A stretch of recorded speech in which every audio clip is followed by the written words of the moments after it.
What's with the rapping?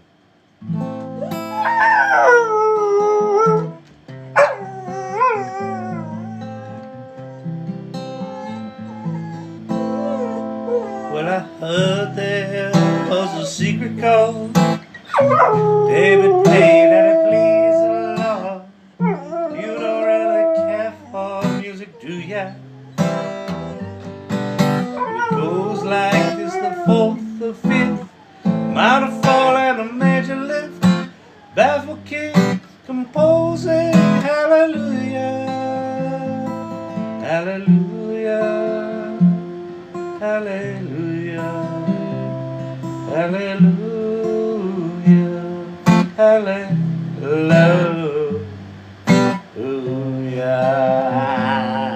Good evening, good people. It says we have exactly 0 people in here. So if you're in here, you don't exist. TikTok thinks nothing of you. Like literally. All right, now there's 17. Well, your faith was strong, but you needed proof. You saw her bathing on the roof. Are you singing? Her beauty and the moonlight overthrew you. She tied you to the kitchen chair. She smashed your throne and cut your hair. From your lips she drew hallelujah, hallelujah, hallelujah, hallelujah, hallelujah.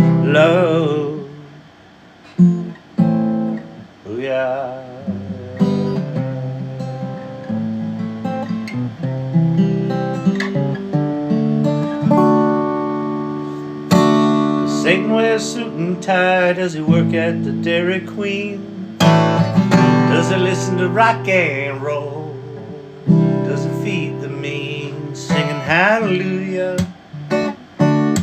hallelujah, hallelujah, hallelujah.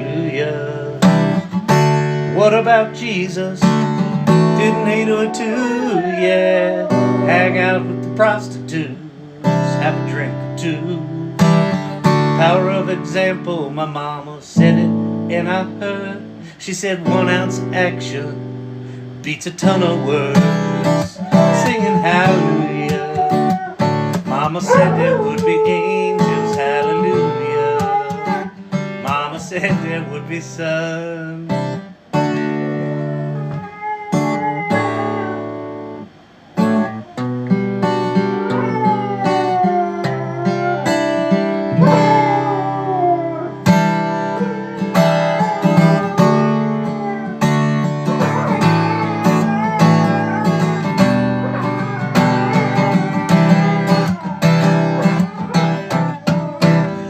Friday night, date night, people. Welcome to the AI Learning Lab. We're going to be learning about labs or AI or something or nothing. Doesn't matter. You're here. Happy date night. Did you make nachos? Why would you not make nachos?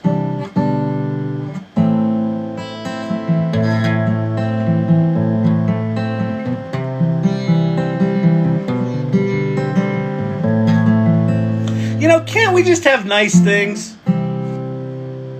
Apparently air fryers are killing us. They're blowing microplastics into our food.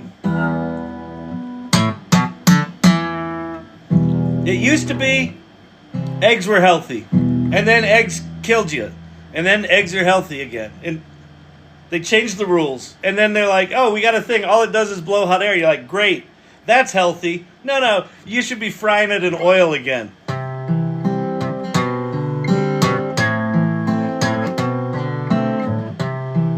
I would say microwaving a dry burrito is probably the way to go if you didn't make nachos. Or a Hot Pocket. I mean, it is date night. I'd say splurge, go for the Hot Pocket. Pepperoni?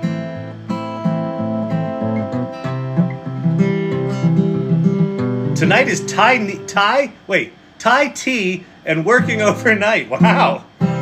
Thai tea. That is a fancy date night. and then throwing in the working overnight, that's hot. That is a hot date night. I had pumpkin spice Oreos. Does that count? Silver Fox, I tried at my local 7-Eleven. I don't go there often. It was an emergency. I had to go there for an emergency. And they had Coke flavored Oreos, which I'm like, that sounds disgusting. But I'm an experimenter. You know, I'm an innovator. So I thought, Coke flavored Oreos can't be as bad as AI, right? And Oreos, and I'll spare you I'll give you the details so you don't have to. One half of the Oreo is like an Oreo, and then it's not double stuff, but it's not single stuff. It's like stuff and a half for the filling. And then on the other side of the Oreo is this sort of red velvet cake colored cookie with like the Coke logo on it or 2 Coke bottles on it. It's, you know, it's clever, but it just looks wrong. It just, you look like something about what I'm about to stick in my mouth just doesn't look natural. And it's not, right? This is red dye number 17 every day of the week. You can't, I promise you, it is not legal to sell those cookies in Europe. I promise you that. Okay. So then you bite it, and you're trying to figure out the flavors, right? Because there's some chocolate from the normal cookie part, and then there's sort of this Coke flavor from the top part, but then you got the creamy shit in the middle, and it's like, the creamy shit in the middle is like, did I just add sugar to my already sugary Coke? And the answer is yes. And then there's a weirdness. And then there's a weirdness. And here's the weirdness. In the red cookie are teeny tiny Pop Rocks. So you get these, they're not like real Pop Rocks where it's like big explosions everywhere, but just like little pieces, little shards of Pop Rocks escape into your gums and your mouth cavity. And so you've since swallowed your cookie and little Pop Rocks are going off in your gums. And it sort of tastes like carbonation, because that's what's in those things, is carbon dioxide. So, I wouldn't if I were you. But, I mean, they are limited time only. You're welcome. See, you come to the AI Learning Lab for date night. I hope you brought your date. You come to the AI Learning Lab for date night thinking, you know, he's going to jump right in. He's going to do some singing with the dog, which, you know, you got that. So check that one off the list. And then you're like, and then we're going to learn about artificial intelligence and machine learning. I've got my notebook out. I'm ready to go. I've got my voice recorder that AI summarizes all the genius things he's going to say. And then fucking 15 minutes on Coke flavored Oreos. Welcome to Chat ADD. All right, Source Camp, popping popcorn for date night. I approve. Very nice. Every time he plays those 3 chords, I think it's going to be Pink Floyd. Oh, that's interesting. Yeah.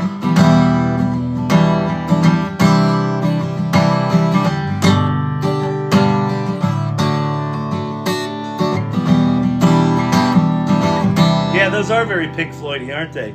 They're this is all Martin Sexton. It's just G, D, E minor 7th, and then C something, C something 7th.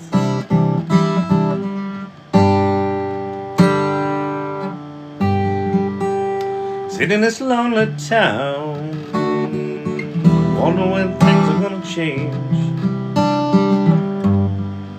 Dream my life away. Seems these dreams have turned to a bunch of dust clouds. Get my nerve up. I think he's lying about how often he visits 7-Eleven, says Source Camp.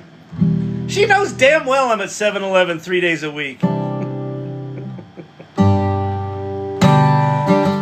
One of my favorite terms I ever learned, we when I was doing agency.com, we did a big managers retreat. And and we did some case studies. Some of the people on our board were Harvard Business School professors. And so they came in and they taught business case studies. And one of the case studies that they taught was a Taco Bell case study. And I learned my favorite consumer term of all time. And that term was hoofus. So a hoofu is a high-frequency fast food user. That is such a corporate America way to define fat slobs. A hoofu, high-frequency fast food user, which I think was defined as someone who eats at a fast food restaurant more than 4 times a week. I think is what it was.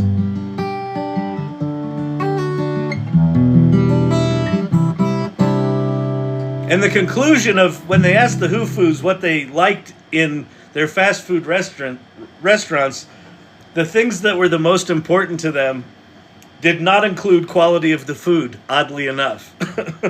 It was things like speed and accuracy and temperature were more important than quality of the food, which gave Taco Bell the green light to rip all the kitchens out of their Taco Bells and turn them into assembly lines to make things more accurate. But then they could just truck in the food in vats, literally.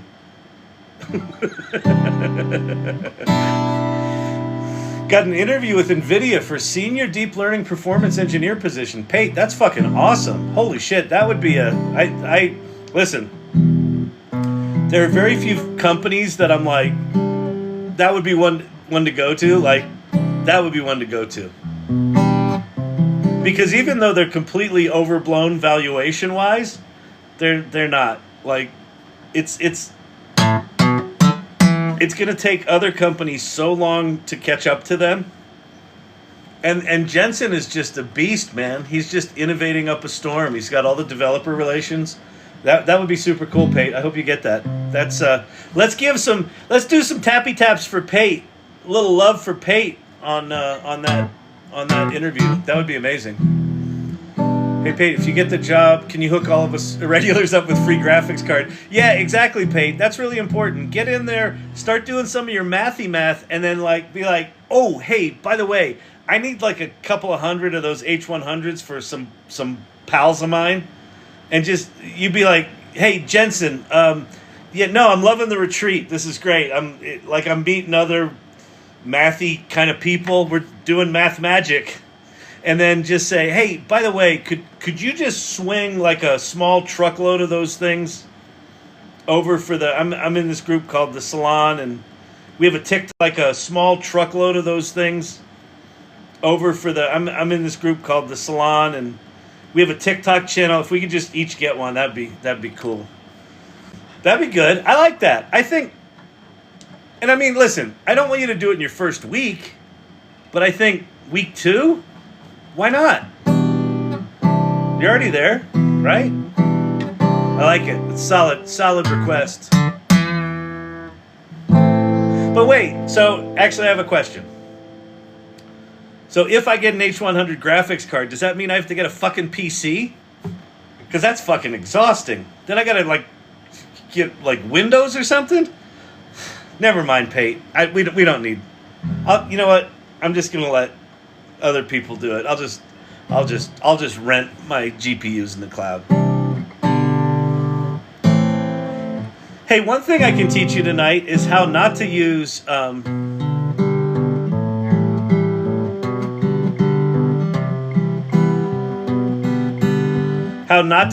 O1 preview. I fucked up. You know the screenplay we've been working on for a while now? For days? That chat is no longer, I cannot switch back to O1 now in that chat. And if you stick around, I'll tell you how I fucked it up so you don't fuck yours up. This is why we play. Because if it were a real project, I'd be pissed off right now. But it's a screenplay, so does it really fucking matter? No. Do we need another screenplay? No. Do we need another musical in the world? No. Do we need a musical about AI? An AI love story? Yes, that we need. And I've got one. Oh, it's good. All right. Can you copy and paste? Well, that's what I'm thinking is, well, I don't know how much I can copy and paste. I can't copy and paste all of it, but I don't think I need all of it. But I don't know what I'm going to do, quite honestly.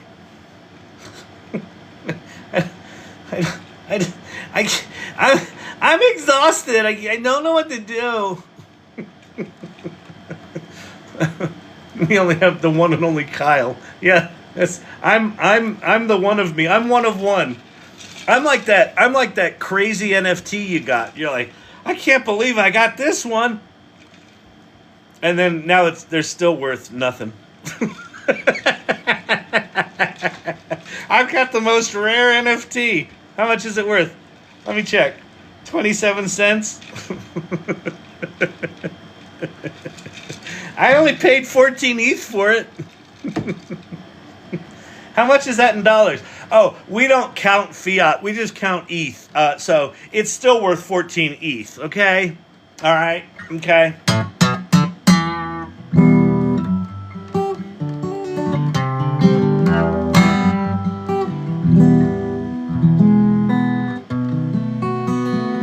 In a westerly direction. What were your first words when you realized what happened? With the chat where I couldn't go back to 01, was like, wait, why is that grayed out? Wait, why can I? Oh, fuck. I think that was pretty much it. And I don't know that was internal dialogue. I'm pretty sure I was talking to myself in my non-library voice.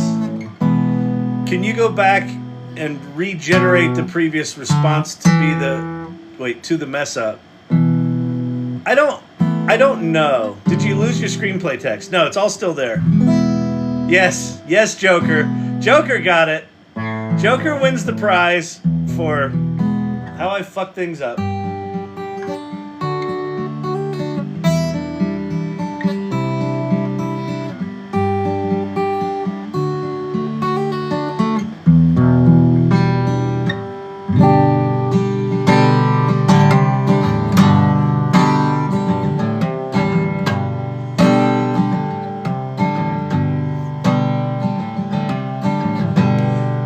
Something, baby, I've been trying to say for age, and it seems I don't know how. Well, Joker knows these things because Joker, here's the thing about Joker. A, he's a joker. It's right in his name. He's always doing cut-ups and funnies. But Joker is always experimenting. He's always building shit. He's just building, playing.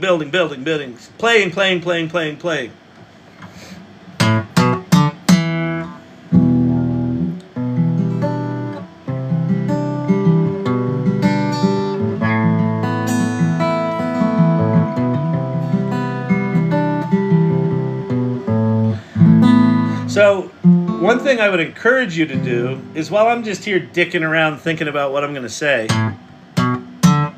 writing my script, just be playing around, be making images, be making songs, be doing things. Or like Digital Gods, be donating roses to the cause. Thank you very much, Digital Gods. Very much appreciated. By the way, Lord Digital Gods, if we're to be more accurate about his title,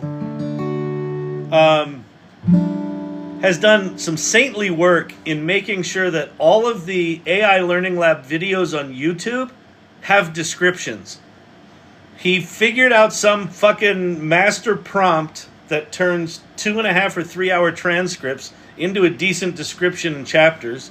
And he's been in there updating all those. So thank you for that. That's fucking amazing work. And it benefits all of you because if you want to go search the AI Learning Lab YouTube channel for certain things I'm talking about, it's actually all in there now. So if you go to YouTube, my channel there is AI Learning Lab -TT. I create a GPT refresher by '01 after refresh. Wait, I create a GPT refresher by '01 after refresh and create a link to promote it in X. I don't quite know what that means, but sounds cool. Lord Digital God, Melige.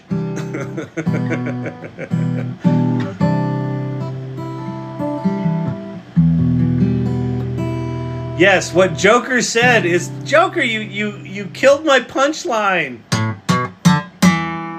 But Joker is absolutely correct.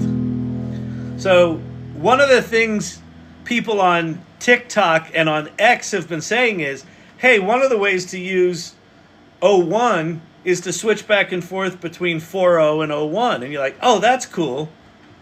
And so you switch over to 4.0 and you can upload shit again. The minute you upload something, you can't go back to '01.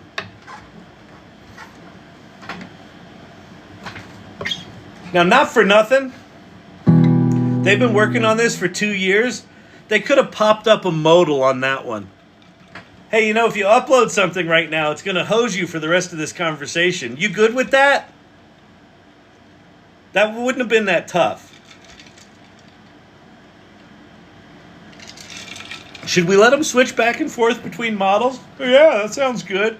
What about the fact that there's different features in these two models? That should be fine. I don't think anyone will do that. I don't think anyone would like upload something after they were in '01. They know they can't upload something in '01. Just, I put it out there. I don't think we don't need user-centric logic. We're a research lab, not a consumer application company. You know what I mean? It's just, let's launch it. Let's go. Here you go, people. It's 6 months late, but have fun with this. We're going to call it a preview. What Calendar Preview does is, as you fuck up your work life, you can't sue us. It's just a preview. It's not real technology. I don't know why you're doing actual work on it. You what? That you pay $20 a month? That's just for the right, for access to the preview. That's because you're getting early access to the preview. That's why we're working it like that, with the put it out there and then let people figure it out, and then we'll figure out what to build at some point, maybe if we get another couple of 10 billion. So copy and paste, don't do it the easy way by uploading the text. Exactly. And what I don't know is, how much can you copy and paste? Is this '01? Yes. Yes, manly man. Listen, manly man. Listen, I really like your handle, manly man. I relate to it. You know, being a manly man myself, chest is very hairy. I'm beefy, muscular, you know, dad bod kind of man. I go into '01 and I'm like, I don't need no stinking guardrails. I'm gonna upload files. I'm gonna switch models. It's gonna be fantastic. 'Cause I'm a man. I smell like a man. I do smell like a man. Mama, do you think I'm pretty? La-da-da. What the heck, Bruno? I'm sorry. I was triggered by someone with a handle called Manly Man. I was feeling suddenly not manly. So I had to go into manly mode. Oh my God, I'm on the floor laughing right now. You're welcome.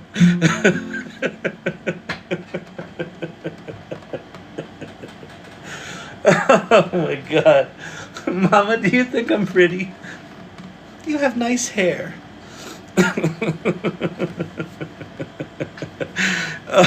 I love it that your pink bow is always within reach.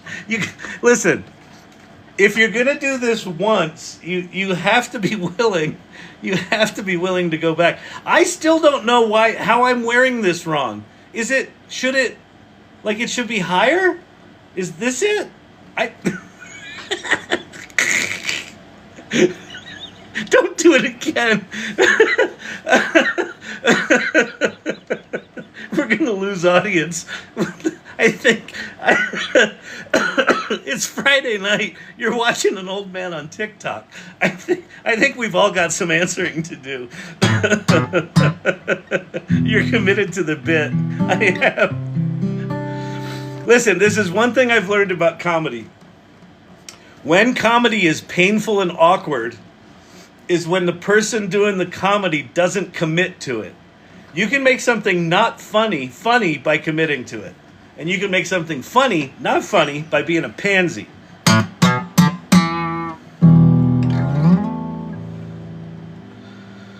Oh, man. All right, we'll get started here in a minute. And I figure what I'll do tonight, we can talk about some other stuff. There's an interesting video that was put out by Electronic Arts today.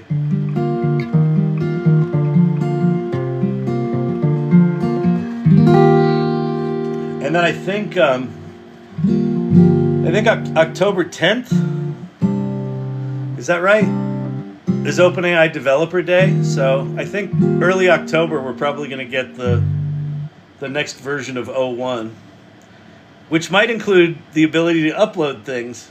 So everything I'm going to teach you tonight about how to unfuck up your fuck up will be irrelevant.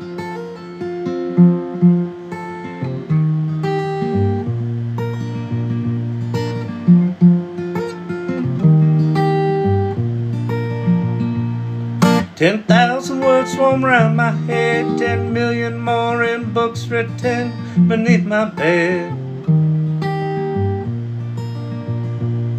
And I wrote or read them all when searching in the swarm. Still can't find how to hold my hand. Pate, I'm technically on vacation, and this is how I spend it."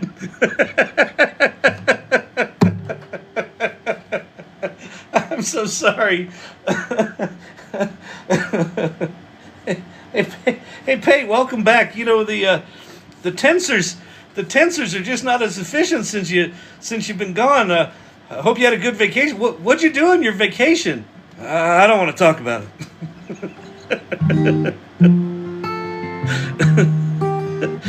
Oh my God, I'm so sorry.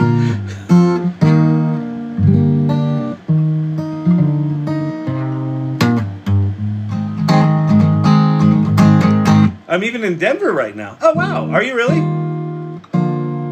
Let me know if you want to grab a coffee or something.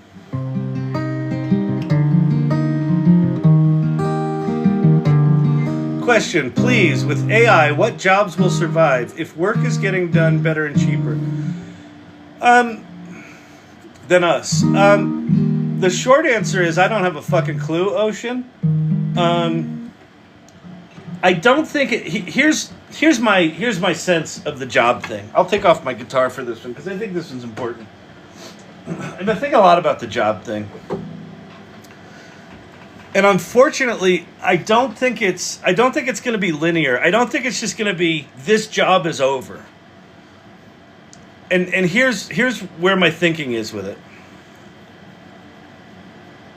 Every job is a series of tasks, right? And the task could be punch your time card, get on the factory floor, turn the nut. It could be show up at 9, shoot the shit at the water cooler, pretend to do work until lunch, right? Like it could be like Office Space, right? Do your TPS reports, make sure you have the covers on them. But it's some number of tasks.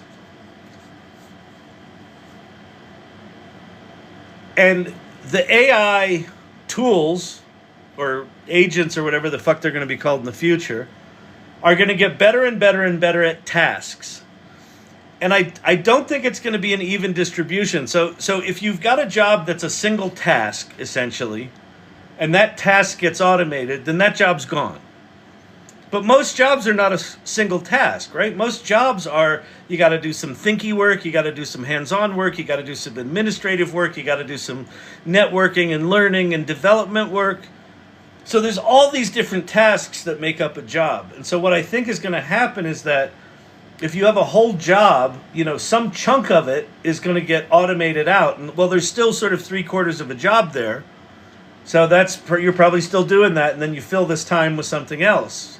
But if 3 of the 4 things get automated out, and this is the only thing left that you're doing, Well, is it worth keeping you? Well, maybe it is, maybe it's not, because maybe this is super valuable work.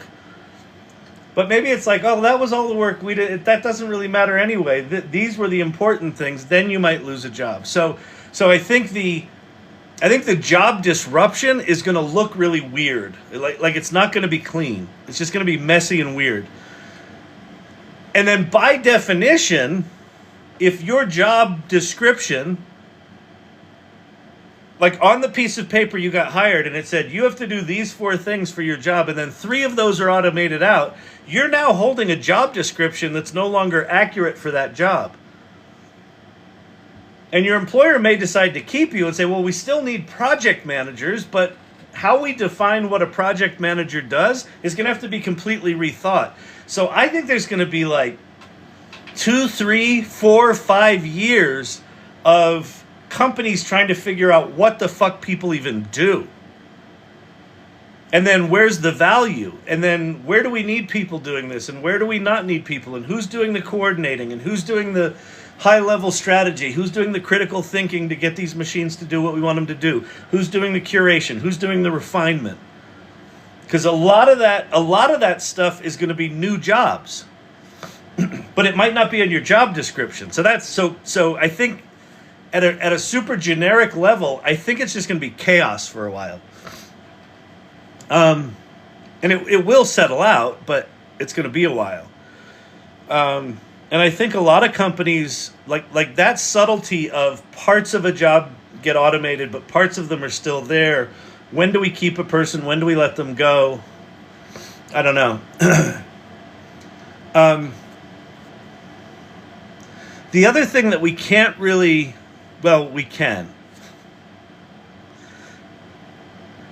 So the definition of AGI, artificial general intelligence, there's 3 or 4 definitions batting around, but it's essentially AGI is when these systems can do the jobs, the economically valuable jobs that people do as good or better than them.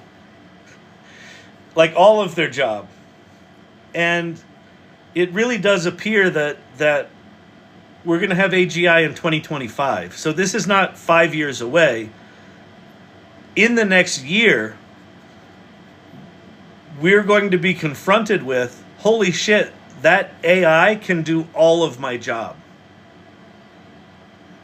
And then I don't know what happens. I think some companies will say, hey, listen, the AI is doing all of the jobs. We're making the same amount of money. We could just pocket the difference. And if we're owned by a PE firm, we will absolutely just pocket the difference. And if we're run by management that cares about the people, then we may say we're going to find other things for you to do. We're either going to deliver a higher level of customer service to our clients, or we're going to increase what we give people for the money they pay us, or whatever it might be. David Shapiro has a YouTube post about post-labor economy. It's interesting. Yeah, if you want to, yeah, David Shapiro's got some really good thinking on this. David Shapiro, I think he's Dave Shap, DAVESHAP on YouTube. Yeah, go look at his post-labor economics videos and his AGI videos, quite frankly, if you want to learn more about AGI and what it is. But the fact of the matter is, back to your question, like what's going to happen with jobs, I don't fucking know. Here's why this channel exists is while there's chaos, right? While everyone is trying to figure out, oh my God, what do we do with this AI stuff? What do we do with this AI stuff?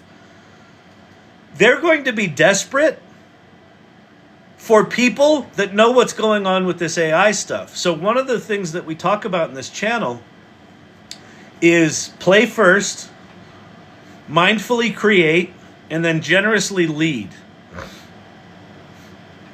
We talk about it here, and then it's kind of embedded in the values over at the AI Salon, which I'll talk about in a bit. Let me actually get we got to get Keynote up and running.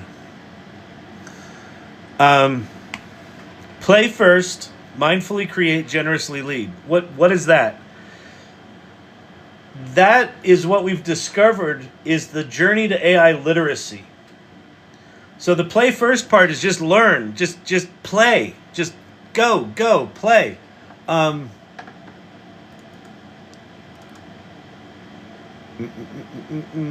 right, that's doing it. What it's doing.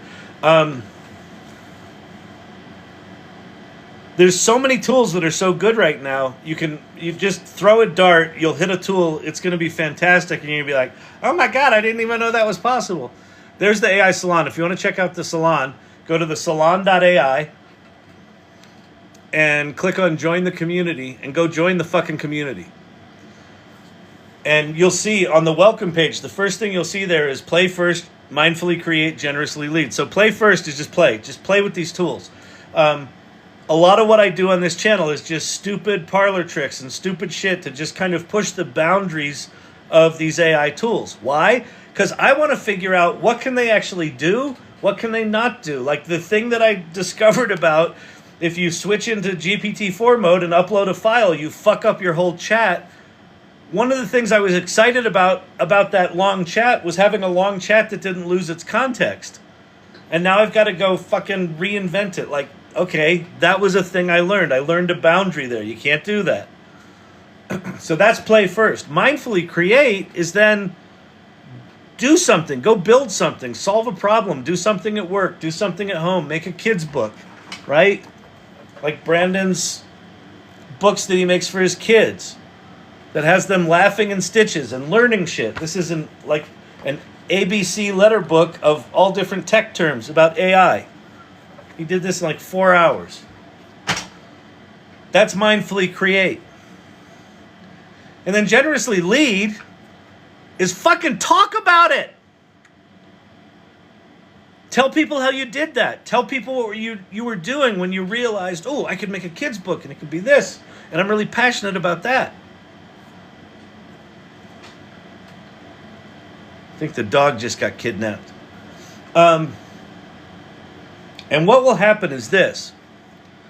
So when I talk about generously leading, it might be in a community like the Salon, where not only are you sharing, here's a cool picture I made, but here's the prompt that I used for it, or here's how I thought about it, or here's the tool I used, or here's a whole project I did that involved all these different tools, and I'm willing to talk about it, or maybe I'll put on I'll join a guild and share what I learned with a bunch of people in there. Or share it on LinkedIn. I'm sharing shit on LinkedIn, so much weird shit that people are going, do you still work at Storyvine? I'm the CEO of a company called Storyvine. Yeah, I do. But I'm learning out loud with this AI stuff because it's important to, for me, an important part of my learning is sharing what I'm learning so that I can kind of anchor the concepts in my head.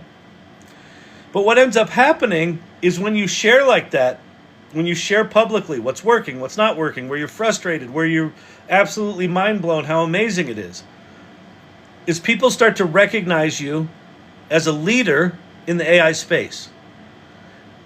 And if you're sitting there thinking like, well, I don't know anything about AI, I'm not a leader, I promise you this. You're not nearly as far behind as you think. And no one in here, from the people, including myself, that have been here from the beginning, no one is as far ahead as they think they are, right? We're all very behind. We're at the very beginning of this whatever this transformation is going to be. We're at the very beginning of it, which is an amazing gift to be at the beginning of something like this in history. And so I think the people that are learning out loud with AI, like, I'm trying AI. I failed horribly at 6 different projects. Oh, so you know how to use AI? I just said I failed horribly. Yeah, but you're using it? Yeah, we need a VP of AI. Could you come in here?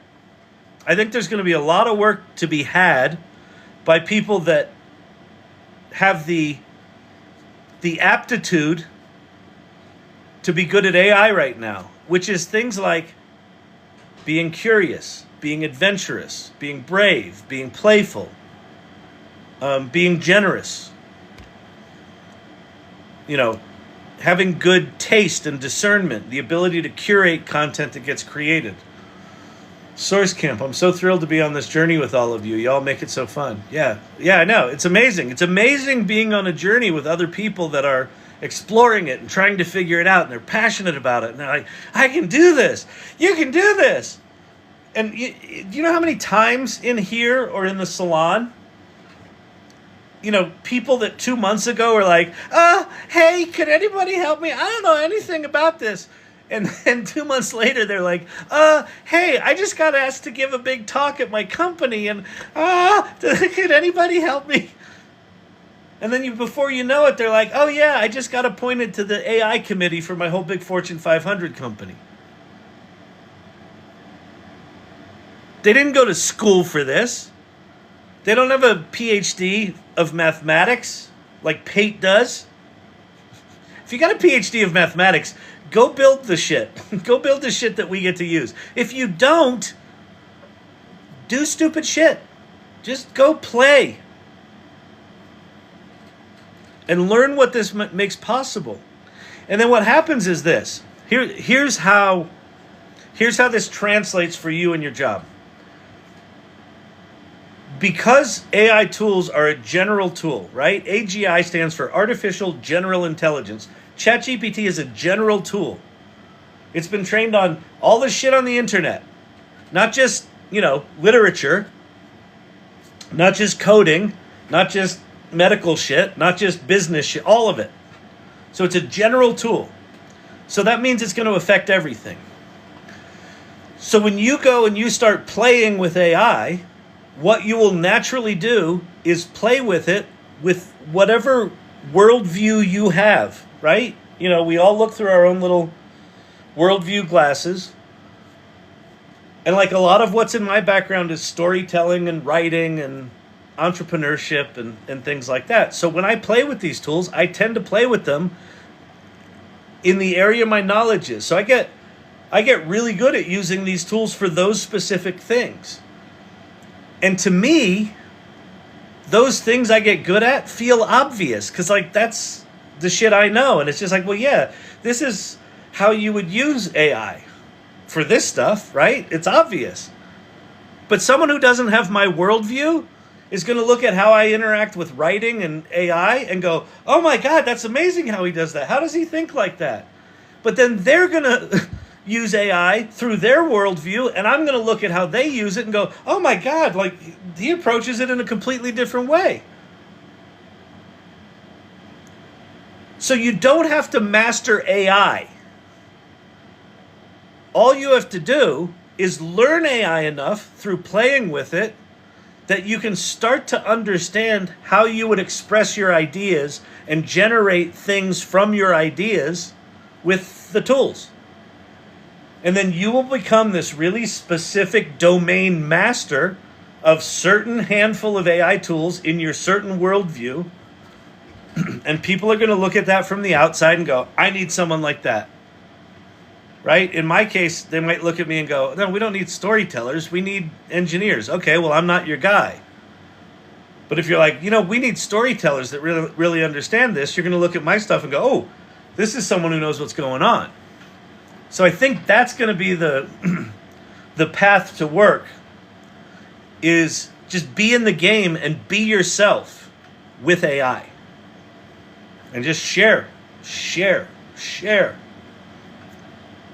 Here's what I learned. Here's what I did. I just shared a fucking musical to LinkedIn. I'm like, CEO of a tech company, running this AI community, have this, whatever this is, Friday night date night channel. And I just put out in the world, oh, by the way, on evenings and weekends, I'm writing a musical. And here's a thing that is songs from the musical. Go listen to it and let me know if you know any producers. That's not normal. It doesn't make sense that I would do that. But it also doesn't make sense that in 6 months, in a few hours on evenings and weekends, I can actually create a musical. But I can now. And I did. And I'm also about to publish a book. And I'm also creating these digital twin things. And these tools allow you to take little pieces of yourself that historically you would not be able to put into the world because it would just take too much of your time. And now it doesn't. So why not? Fuck it. Just put it in the world. I mean, Elon Musk may be a douchebag, but like what the guys taught us is you can run 6 companies or 7 or 8 or however the fuck many he runs. And they can do pretty fucking baller things. So why not do a musical? Why not put out a book? You know? Why not? What's the worst that could happen? No one buys your book? No one's going to buy your book. But now you can say, but I have a book.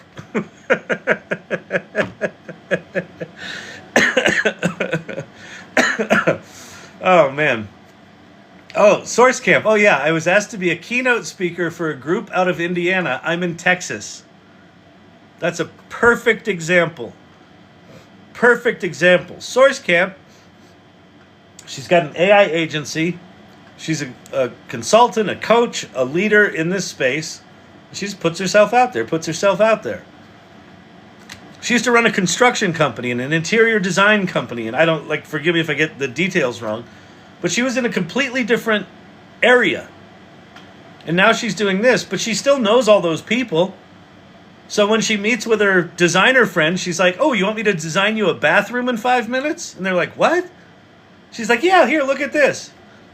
Oh, you run a bar? You want to see how you can manage your inventory with ChatGPT? And people are like, what are you talking about? And then she shows them and they're like, wait, what? It can do what? And so they're not learning about ChatGPT. What they're learning is that Kelly is the one that taught them that. And so the next time someone says to them, I'm trying to figure out this AI stuff. How do I learn this? You got to talk to Kelly. Have you talked to Kelly? Kelly Camp? You know Kelly Camp? You know Kelly Camp? Kelly Camp, she's in Dallas. You know Kelly? You know Kelly? She's there. Do you know her? You do? You don't? You know? You got to know Kelly. Got to know Kelly. Right? So that was a bit of a rant. That was a good Friday night rant, wasn't it?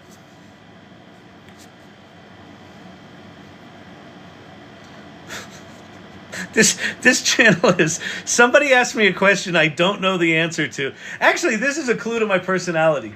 If I don't know the answer to something, I will just talk until I figure it out. If I know the answer to it, I'll answer it. And it'll be 5 minutes.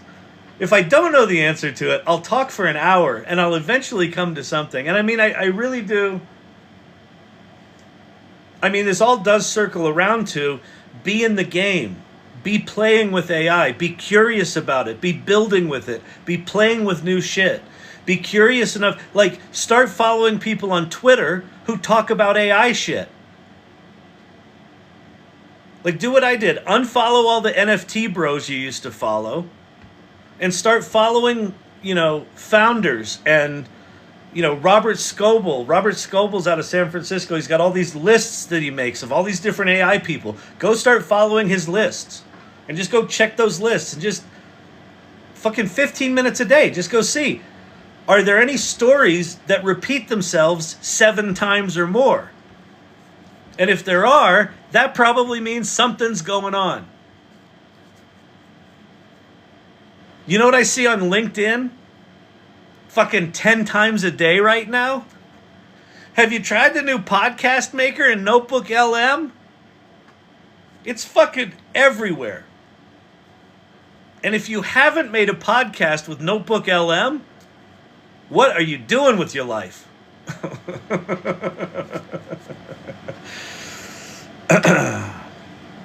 I found a GPT that finds the best products selling on Amazon. It matches them with supplies in China. Perfect. Love that. That's great.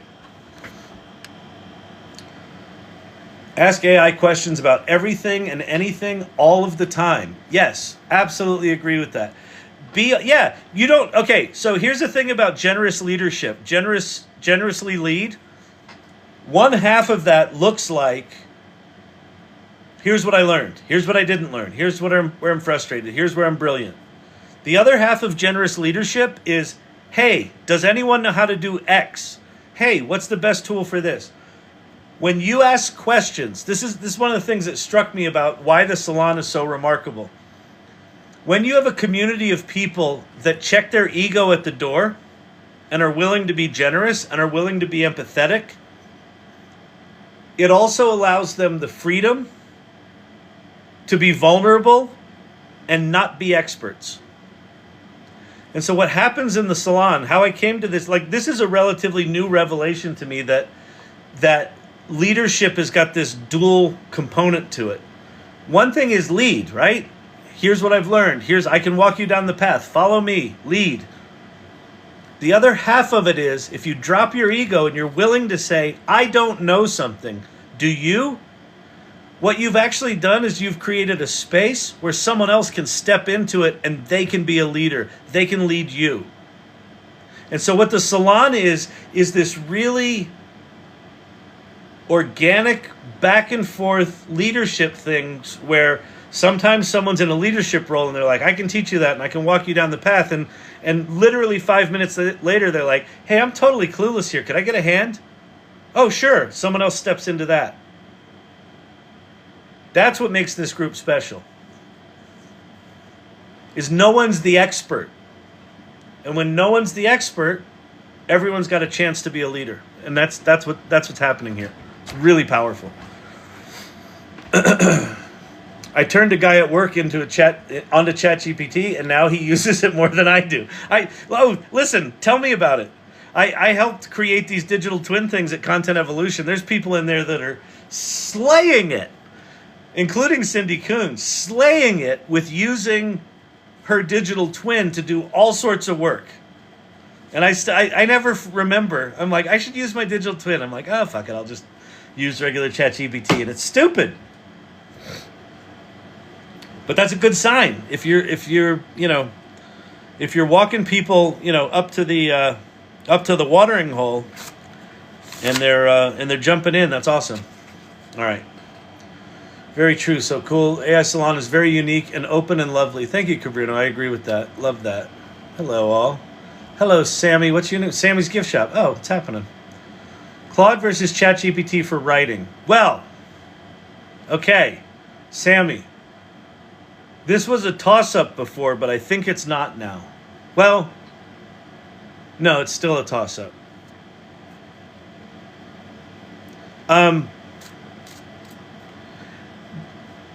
Writing is such a personal thing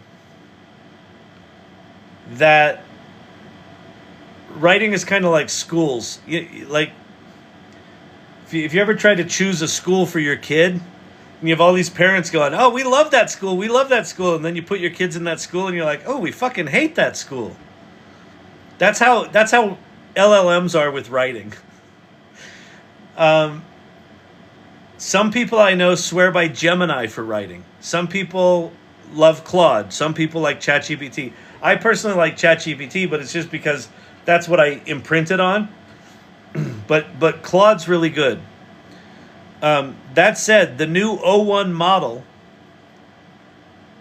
if you're doing something like a long-form project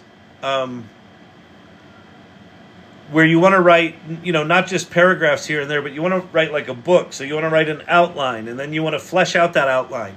And then you want to write, detailed outlines of each scene from the master outline. And then you want to have it create the first draft of a chapter or a scene of a play or a screenplay. O1's really good, like nothing I've ever seen. Good. It's particularly good if you give it examples of your writing in that long context, but it's quite powerful. So what I would say is play first. Here's a way, the only way that I know to really understand which tool is better for you is go do the exact same. Hang on. I've got to solve a puzzle to prove I'm human.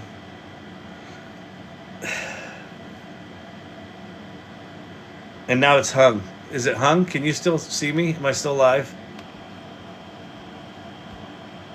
The fuck? Oh, now I gotta do it again. Nice. Unable to verify. Please try again. Really?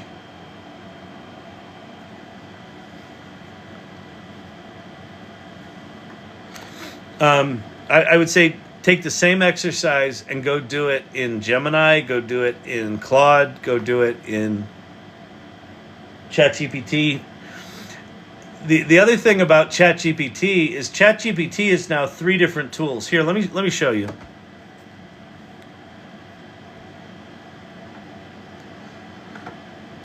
So right now in ChatGPT you've got ChatGPT 4o, which stands for Omni. You've got O1, which stands for OpenAI 1.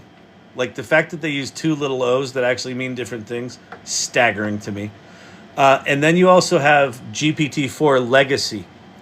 GPT-4 Legacy is a $1.8 trillion mixture of experts model. Like the fact that they buried this is not because this is not good. They buried it because it's really fucking expensive for them to run. How this thing writes and how this thing writes and how these things write are completely different tools. They're just completely different tools that'll have completely different personalities. So even within ChatGPT, I would do the same writing exercise with all 3 of those models, and then I would do it over at Claude. I would do it at GPT. If you want to play with different models in a single interface, go to poe.com, poe.com, and you can choose different models and play within them. I'm a fan of using kind of native interfaces because I just you get things in native interfaces you don't get in API interfaces like Poe.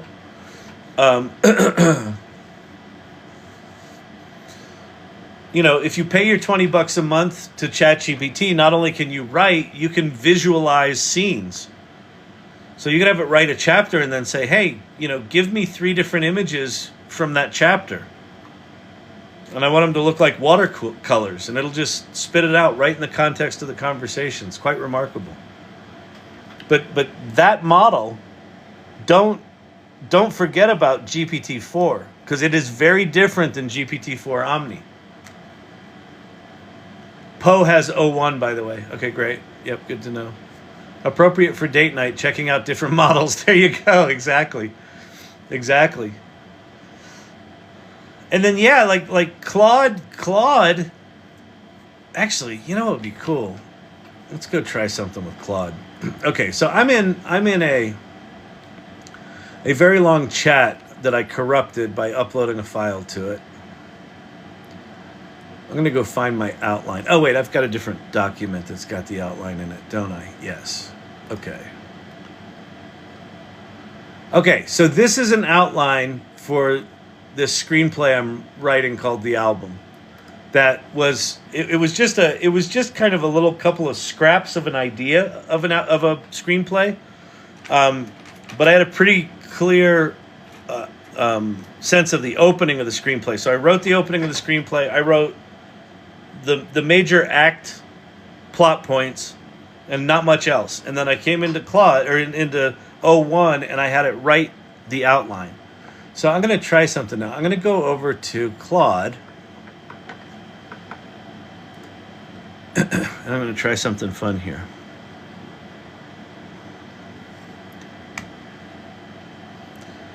So Claude's got this thing called Artifacts, and what Artifacts is a little pane where if you ask it to do something complicated, it'll write the code of what you ask it to do, and then it actually runs the little application in that window. And then you can actually publish that out. So I'm going to say to Claude,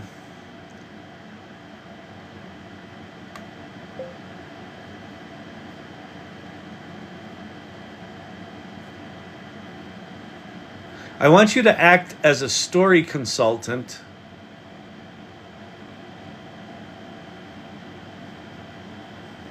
that specializes in creating tools for writers that allows them to make the best story possible, period. Here's an outline of a movie I'm working on. I'm going to put colon, and then I'm going to paste in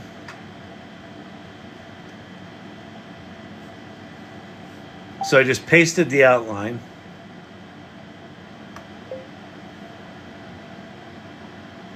Please analyze this outline and create an interactive application and dashboard that will allow me to explore the story and try different ideas. I have no fucking idea if this is going to work or what it's going to do. But, okay, so here's Artifacts. So now it's writing code. So Act 1, Act 2, Act 3. So it's doing some other shit, creating a table. Let's see. Is it throwing any content in there? Oh, that's interesting. Story structure. Characters. Add character themes.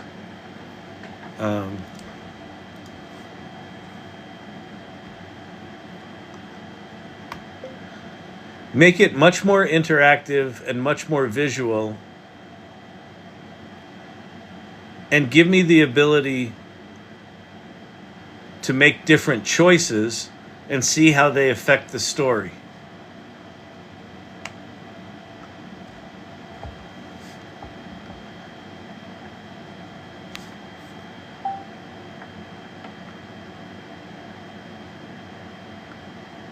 So acts, characters, relationships. Let's see what it does. But anyway, whether or not this thing is useful or not, like this is the kind of playing and experimenting. Story tension flow. Why is it linear? Oh, I see. They just decide. Oh, this is cool. So look, if I increase the tension in Act 1 and lower it in Act 2 and then really lower it in Act 3, but then zip it up in Act 4. So that's kind of cool.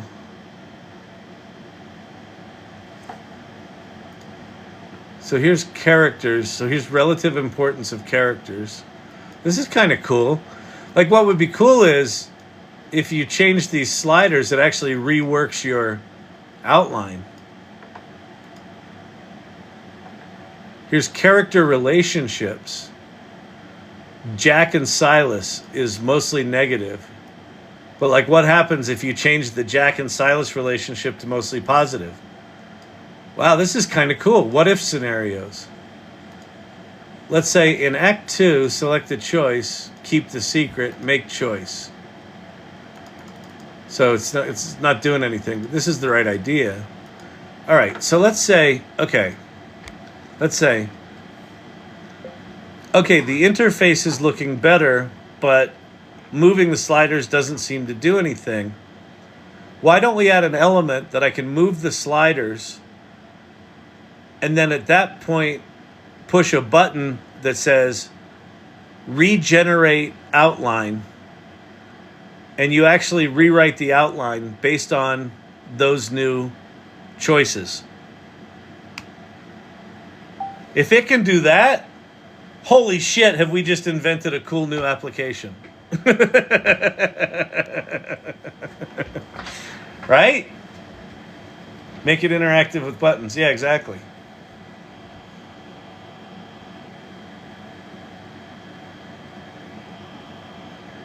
Kakif, this is brilliant. Kaki. I was over at Lake Geneva tonight. Enjoyed a hamburger by the lake by myself. Nice. Joseph William Baker. Okay, so let's see. Look, regenerate outline. Okay, so we're going to go high tension in Act 1, low tension in Act 2, high in Act 3, and we're going to pin it in Act 4. Changes detected. Click regenerate outline to update. Regenerate outline.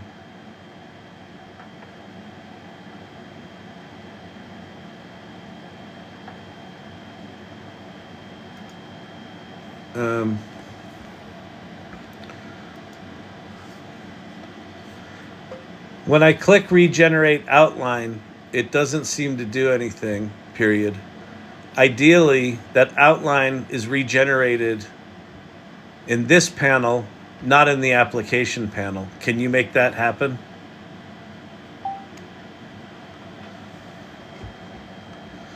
Kyle, could we do such a thing for like crisis decisions, life decisions? Absolutely. Absolutely. And you know, Kavruno, error running code, unexpected token. Oh, those unexpected tokens will get you every fucking time. Oh, but look, it's regenerating the outline.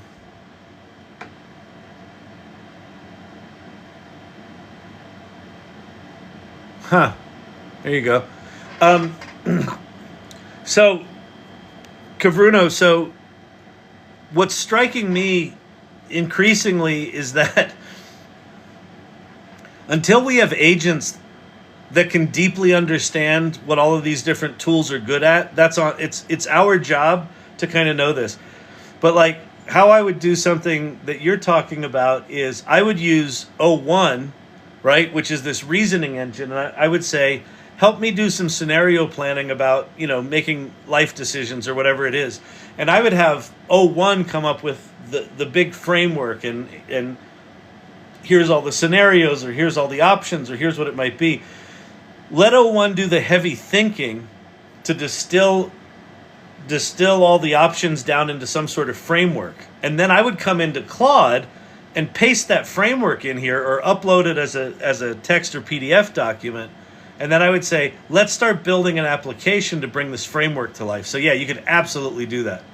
Please, wait. I mean, what was your prompt? To do what I'm doing right now? Please tell us again how you did this. Source Camp, were you heating up nachos when I started this? You're not paying attention to every word I say? This is embarrassing. I thought you were an irregular. Good Lord. Fine. I don't know what I said. What did I say?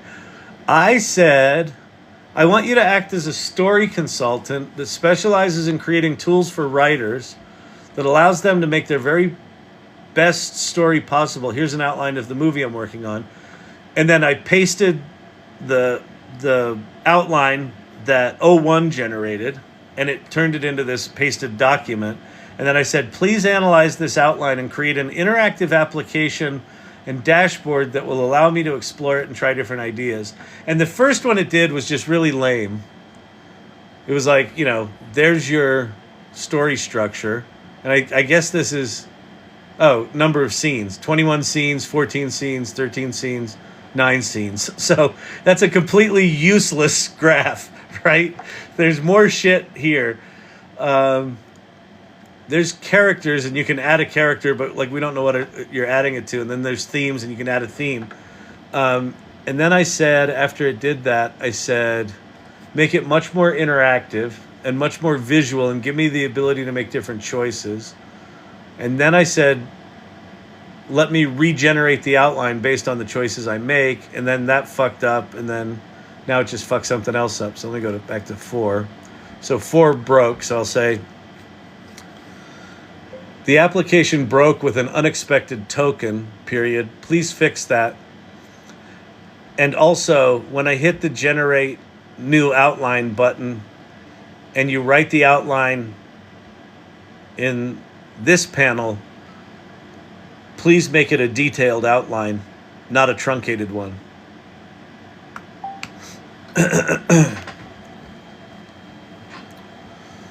Let's see what it says. I apologize for the technical issues and the brevity of the responses. First, let's fix the unexpected token error. Which, by the way, if you're new to this AI shit and you're watching what I'm doing and you're like, is that thing writing code for you? Yes. If you have not watched Claude write code and just turn it into an application, that's what this is doing. I can then publish this application. So, Source Camp, my mind is just blown tonight. And that's saying a lot, because Source Camp's here a lot. So, and I would say that at this point, she's probably better at a lot of this stuff than I am. So it's an important lesson is just keep talking about shit. Just keep talking about shit. Even if you're with people that know what they're doing, be willing to go, oh, you want to see something cool? You want to see something cooler? Let's experiment. Because it's impossible to know. Again, this is a lesson I keep learning over and over and over again. The thing that feels obvious and simple to me is revelatory for someone else, and vice versa. The thing where they're like, oh, this is just this dumb little thing I do. The dumb little thing I do apology right before the thing that blows my mind even more. How did you not know this was a big deal? I don't know. This is how my brain works, right? It's amazing. Okay. So it wrote us a scene up to Claude's response was limited to the maximum length allowed at this time. Let me say continue. Continue.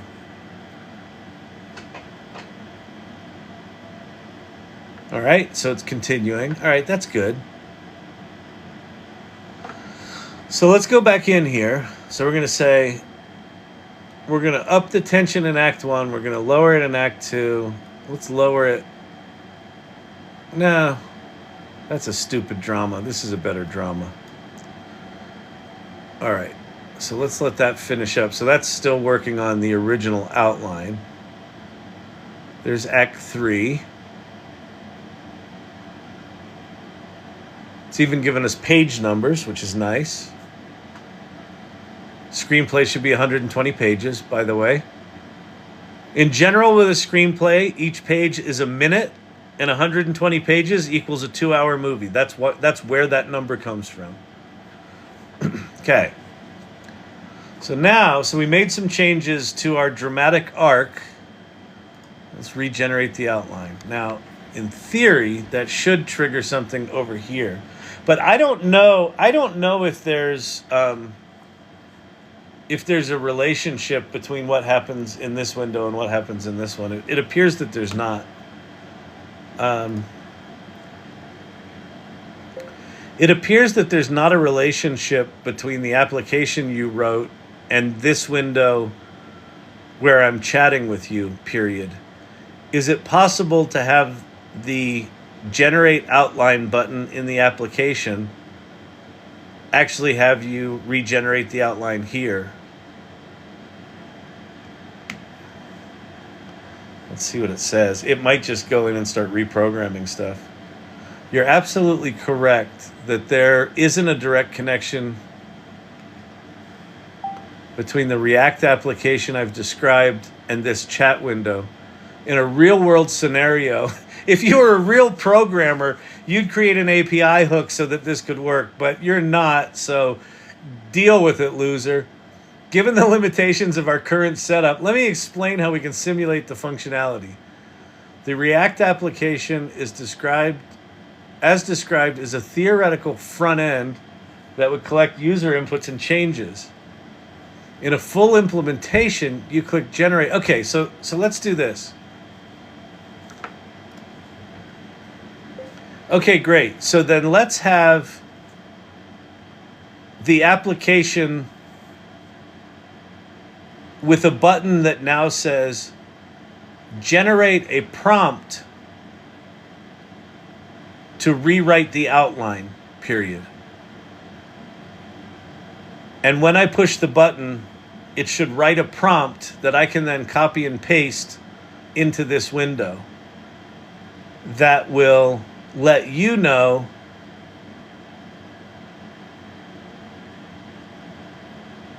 what was changed dramatically and character-wise that would allow you to create a new version of the outline. Does that work? Question mark. I'm probably going to run out of tokens here soon. Ooh, I can't AI write your API hook? Yes, it can, but then, yes, it can. But then I need to have a place to run it all, and I could figure that all out. But I don't want to be figuring that out live here because it'll be painful. Initial story data is not defined. Error is initial story data is not defined.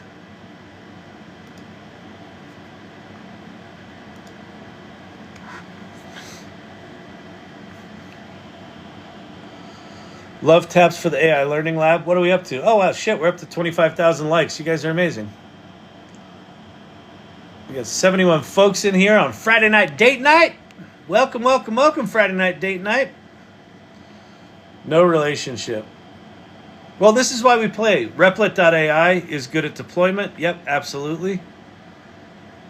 Well, Replit is amazing in a lot of ways because Replit now, because it will spin up its own database and front end and back end. You can just tell it to create an app and it'll do it. Okay, so let's see if this thing actually works. Generate prompt for a new outline. So I'm going to change my tensions and say generate prompt for new outline. Generated prompt. I've made the following changes. Change the tension in Act 1. Okay. Okay, your prompt generator works. However, all it describes is that it made changes. It doesn't describe the nature of the changes. From what to what. And ideally, it's providing not just mathematical values, but also providing some guidance or ideas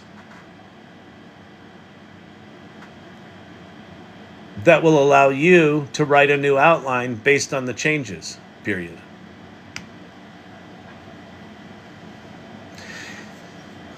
And what I'm doing right now is fucking face-meltingly powerful. Like, we have not lived in a world where you can just talk words to a machine and have it do something. Now, in that case, it didn't do anything. The application is now just a blank screen, period. Please fix it. I can now just talk words like, hey, you broke shit, go fix it, which is what you would say to a developer. I love that you wrote new code, Fred, but when I log in, all I see is a blank page. And see, now it completely forgot the whole rest of the application. So at this point, so I think what's happening here is we've got a really long conversation going on here. It's probably forgotten the context of where this conversation started. So it probably doesn't remember that we pasted it in an outline. So let's see if we can get it to correct itself. My guess is we might have gone off the rails here. So now the entire application is just a button to generate a new prompt. We lost all the interactivity about the original outline, period. Please make sure that you include the interactivity as well as the more sophisticated prompt generator.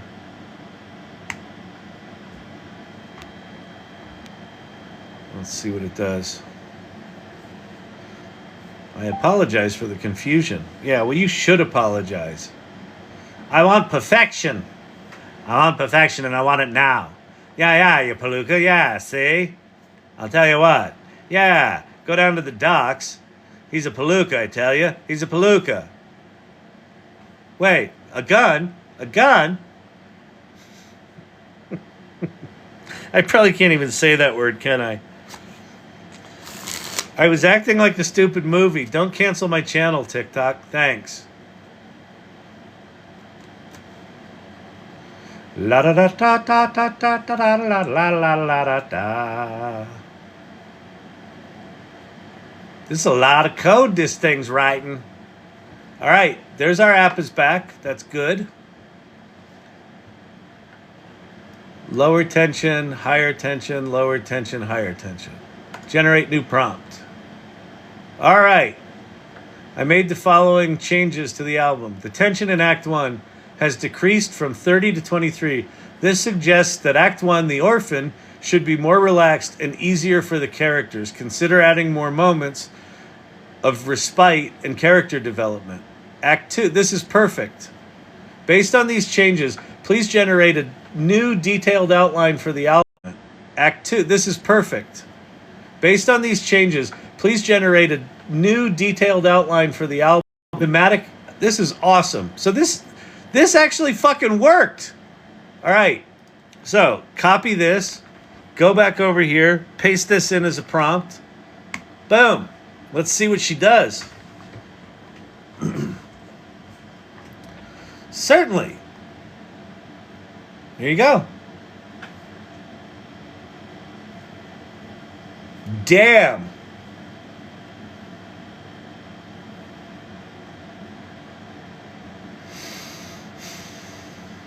This will probably stop halfway through just because... Well, Claude's got a 200,000 token context window. It shouldn't stop. Long chats cause you to reach your usage limits faster.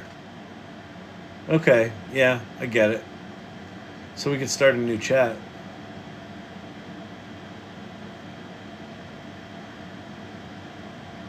Preparing for action 79 to 81. Is this Act 2 or 3? That's Act 2. Continue. Let's say finish the outline. Oh, you know what we're going to do? I'm going to take this outline and the original outline, and we're going to go into 01, and I'm going to have it compare the two outlines and tell us how they're different. That's kind of cool.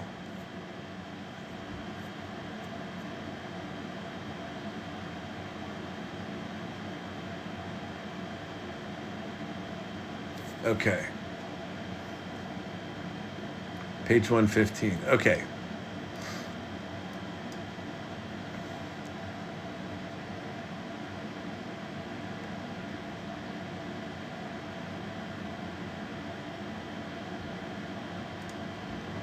Copy.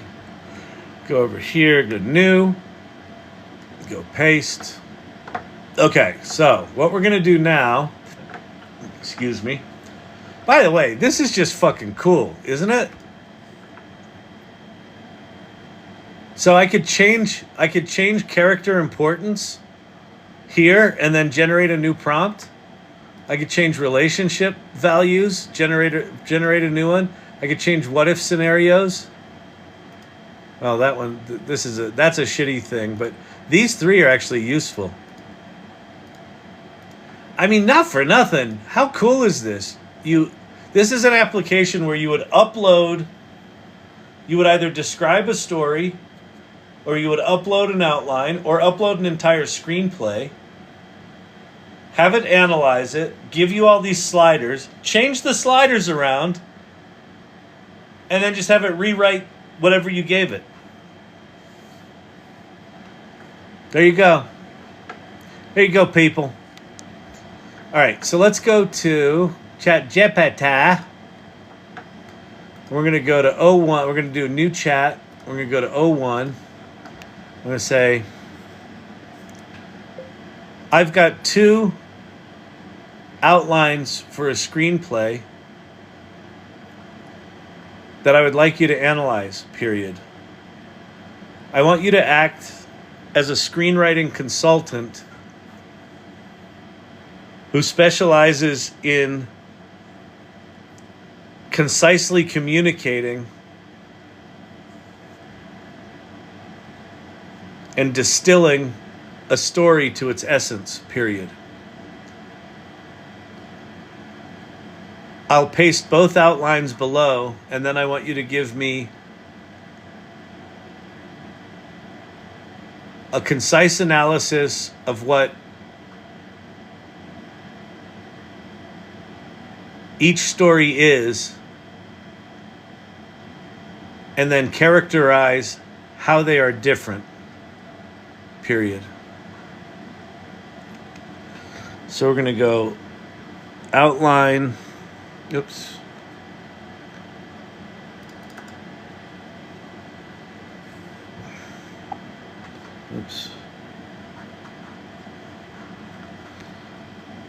Outline 1, and I'm just putting like a little break thing, then shift return, paste.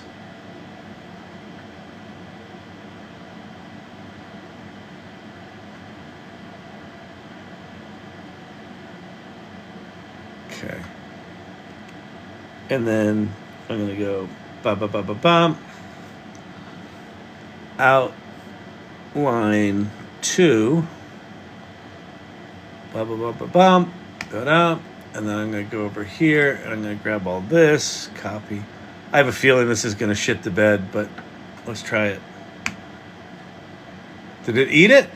I think it ate it. Okay, so here's the thinking. So if you haven't seen O1 preview, it's using chain of thought reasoning. So it calls it thinking. And so it's not just responding with a single prompt, it's doing a bunch of stuff. And if you drop down this menu, you can actually see what it's prompting itself. So evaluating the story outlines, breaking down and comparing, transforming progress, embracing new beginnings, sifting through clues. So now it's actually understanding the different plots. All right, outline. Okay, there's the analysis. Okay, so let's close this up. So it thought for 28 seconds. I mean, isn't that amazing? We put in 2 outlines of the same movie with different dramatic weightings, and this is slow, right? People are talking about, wow, it's really slow.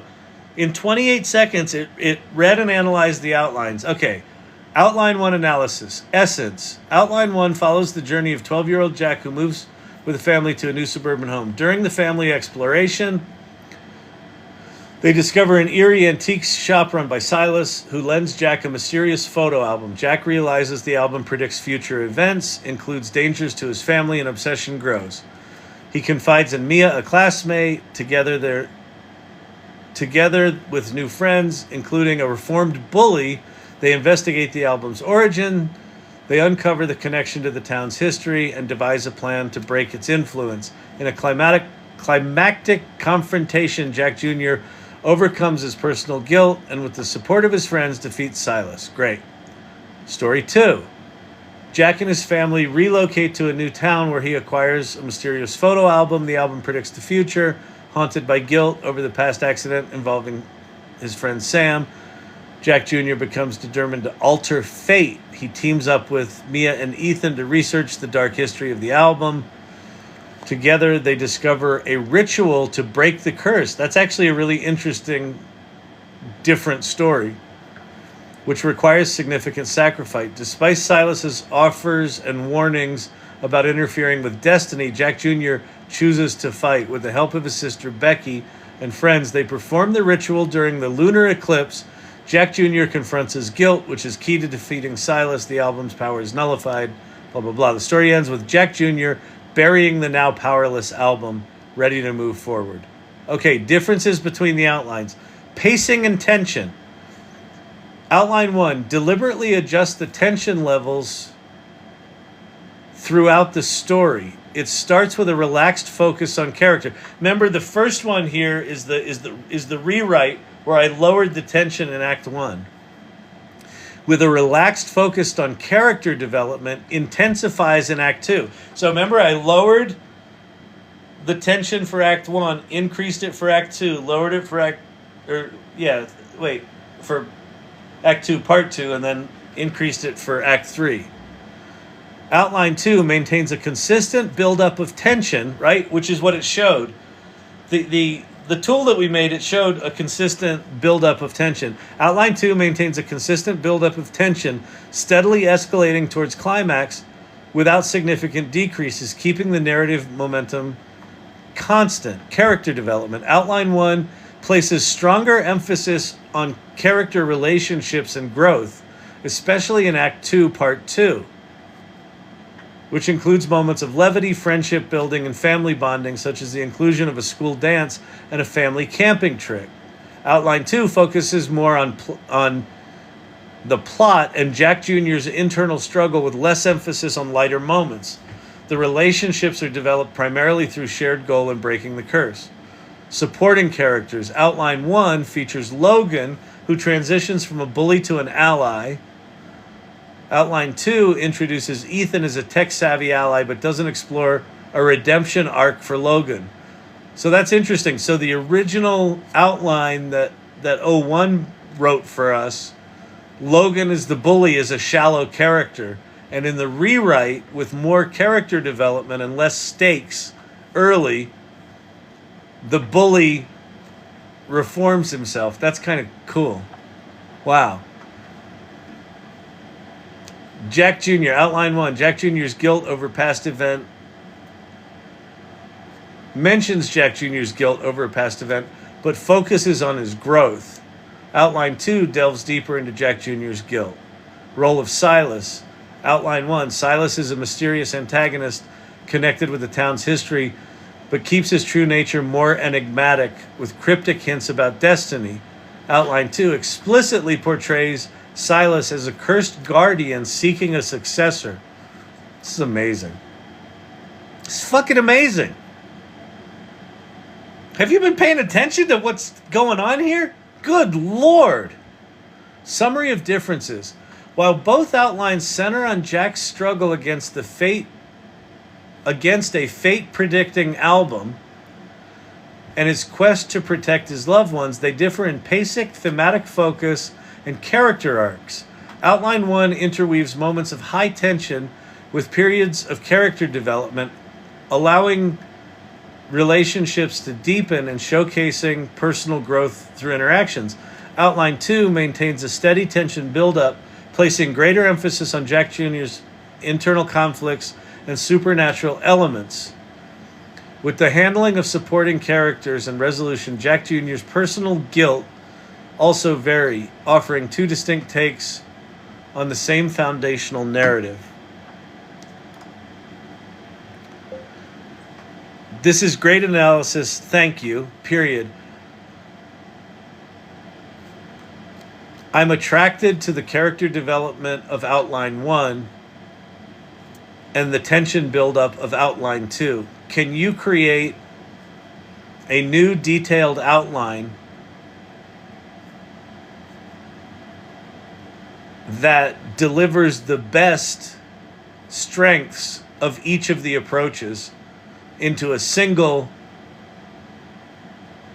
brilliant narrative? Period. After you write the detailed outline, I'd like you to write up a synopsis of the story and a short report on what you included from each outline.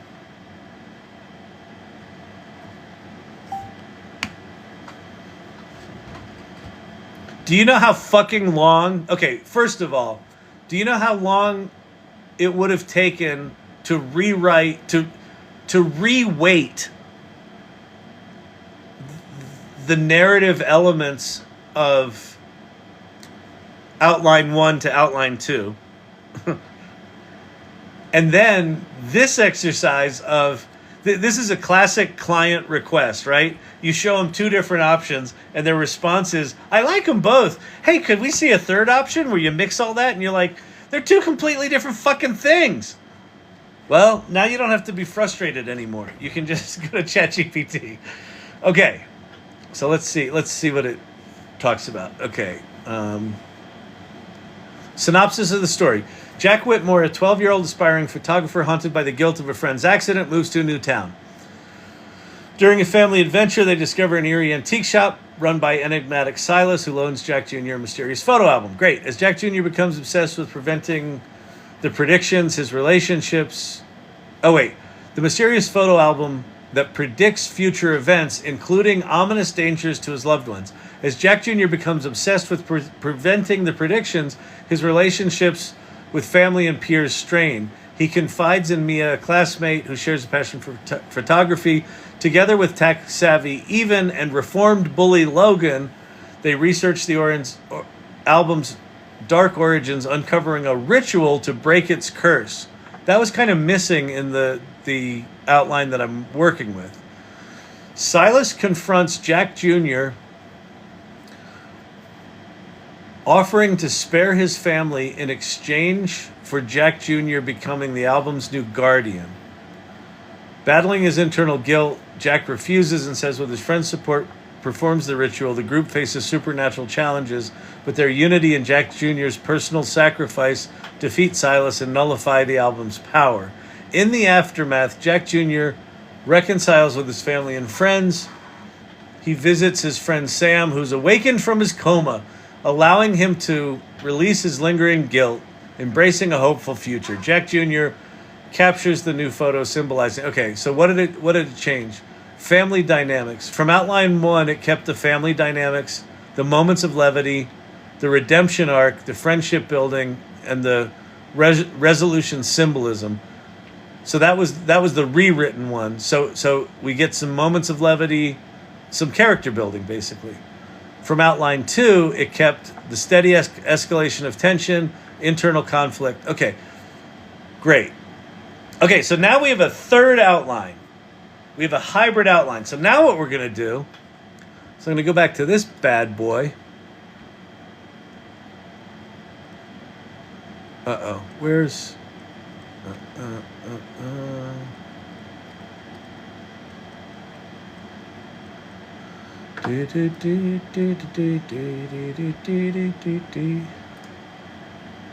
Okay, so here's our screenplay. So I'm going to go grab the beginning of this. So this is all the shit that I wrote by hand like a loser, when if you wanted to write a screenplay, you actually had to write a screenplay and use your brain. We're not going to do that anymore, are we? No, Kyle, we're not. Brains are overrated. Okay. The Jackalope Bill. So there's the shit I wrote. Okay.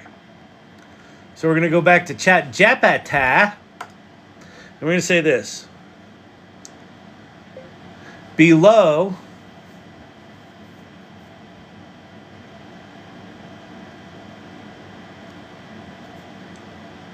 is the opening of the original version of the screenplay that I want you to use for tone and writing style, period. And I'd like you to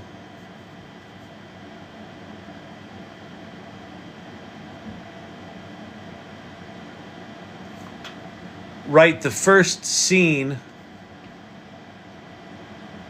from this new outline.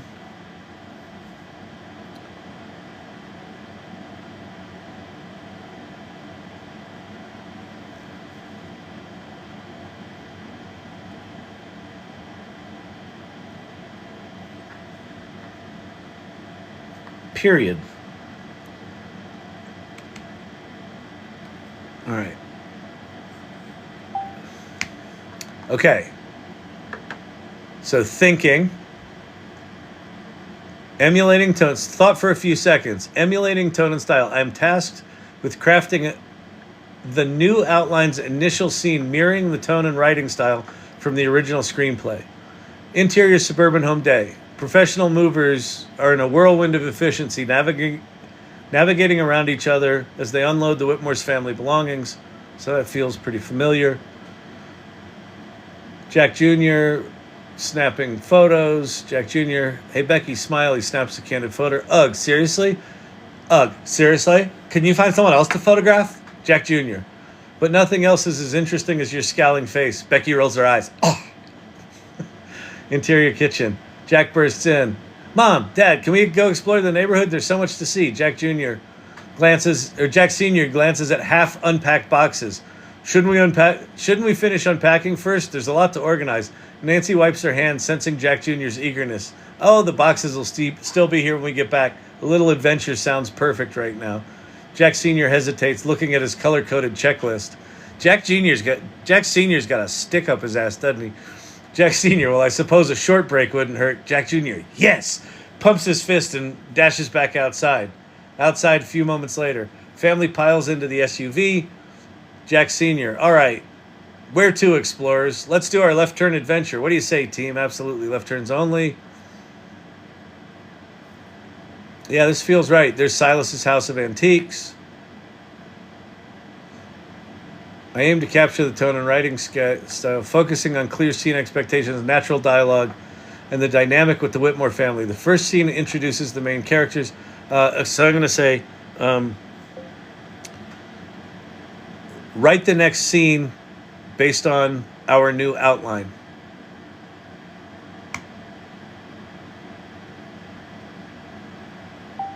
Thinking, crafting the next scene, contrast and charm, unraveling clues, piecing together memories.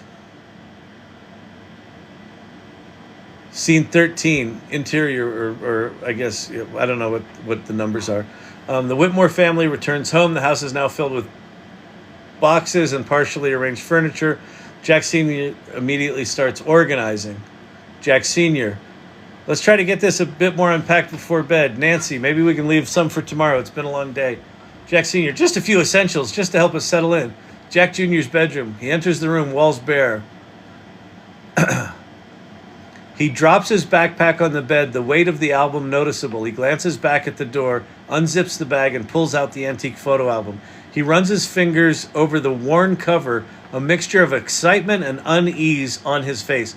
That's a great scene. It's just visual, right? He's in his room. His backpack flops down. He unzips it, pulls out the album, runs his fingers over the worn cover, right? Like, if I'm a director or a cameraman, I know exactly what I'm setting up there. Jack Jr. unpacks some of his belongings. Photos are scattered on his desk, images of previous homes, family moments, and a particular photo of him with his friend Sam, both grinning widely. He picks up the photo of Sam, his expression turning somber. Flashback, treehouse. Little help here, just a sec. That crow's awesome. Whoa. Sam falls out of frame. So this is writing, it's funny, the previous '01 writing thing, it wrote things, it wrote really long scenes. This has got shorter scenes, but it seems this seems appropriate. I'm going to say, okay, what's next based on our new outline?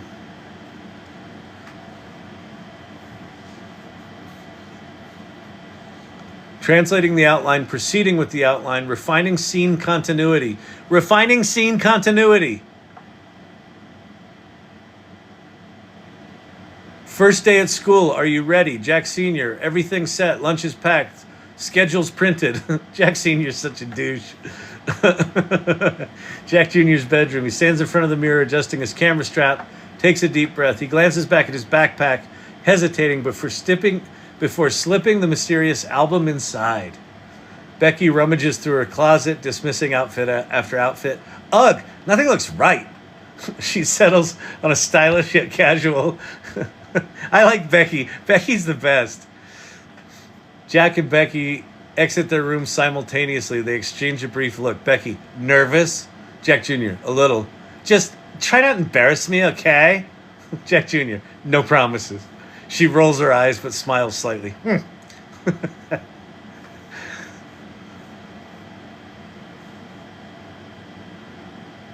Holy fucking shit. This is just writing our screenplay. What's next based on our new outline? Now, why I keep saying what's next based on our new outline? is when we were doing this before, at some point it just started, it sort of just wrote a scene as if it didn't know what scene it was part of. It just sort of made up its own shit. And so by telling it to focus on the outline, it goes back and looks at the outline. So what's it say here? Evaluating screenplay outline. I analyzed the two outlines, pinpointing the strengths and weaknesses. Oh, so this actually kind of fucked up. So it's kind of reevaluating the. So I think the proper way to have done this would be take the two different outlines, have it create a third outline, then copy and paste that third outline into a new chat. Paste in the outline, paste in the fragment of the screenplay, and then just have it start fucking writing. This is bonkers. This is fucking bonkers.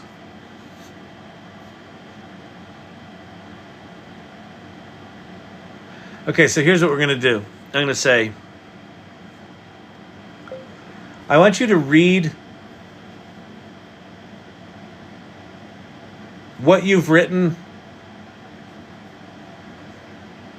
of the screenplay so far and give me a summary of what you've written.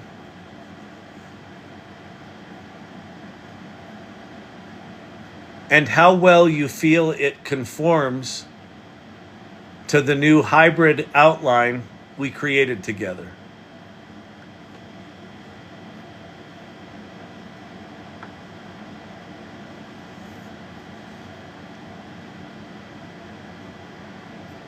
So what's it doing? Crafting the screenplay. I'm gathering insights on the screenplay's themes and elements, ensuring the progression. I'm evaluating the screenplay's cohesion with the new outline, considering tone and writing style, and examining the completion of scenes 1 and 2, piecing together the scenes. I'm assembling the screenplay, piecing together family dynamics. Okay, so now it's looking at plot again. Okay. So wait, what did it do here? Oh, interesting.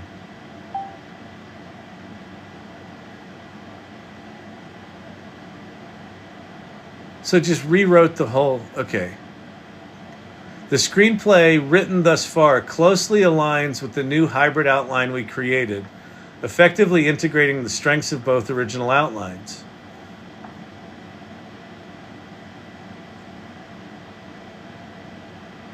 Overall assessment. The screenplay effectively merges the rich character development and emotional depth from Outline 1 and the intense, steadily escalating tension from Outline 2. The narrative adheres closely to the combined outline, ensuring that key plot points, character arcs, and thematic elements are addressed. The tone and writing style remain consistent with the original screenplay excerpt provided, focusing on descriptive scene setting, natural dialogue, and a balance between action and introspection. The characters are multi-scene setting, natural dialogue, and a balance between action and introspection. The characters are multi-dimensional, and the relationships evolve in meaningful ways, enhancing the story's emotional impact. Conclusion. The screenplay so far successfully captures the essence of the new hybrid outline. Wow, amazing. Okay, write the next part of the screenplay based on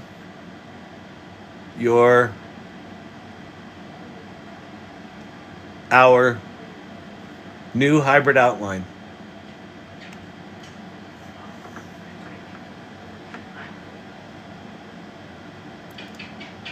Assessing the conversation, piecing together the outlines, crafting the screenplay, crafting the scenes, evaluating screenplay alignment, crafting the next steps.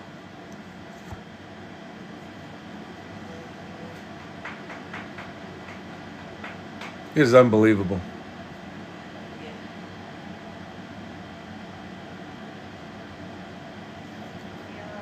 Scene 55. We're not up to scene 55.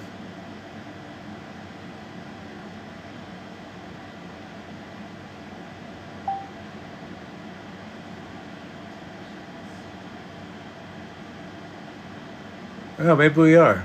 Wait, scene 48. Scene 50. Wait, scene 48. Oh, scene 49. Scene 50. So we should begin at scene 51. Is that right?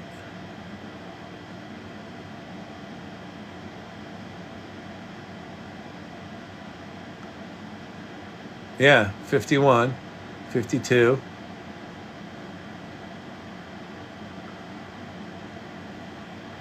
Hilltop clearing.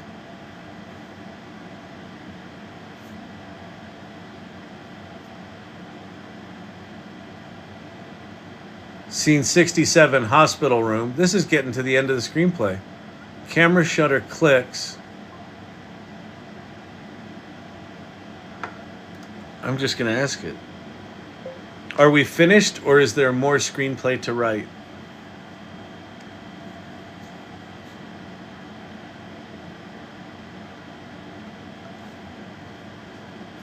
Beginning the screenplay.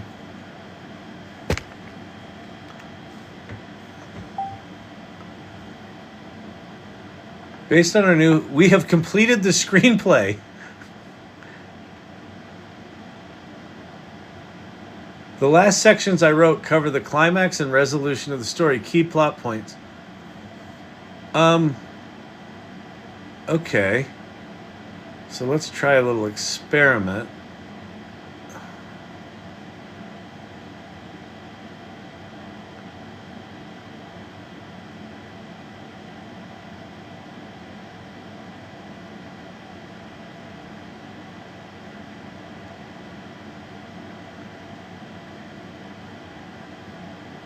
I think we just wrote a whole screenplay, people. I think O1 just wrote a whole fucking screenplay.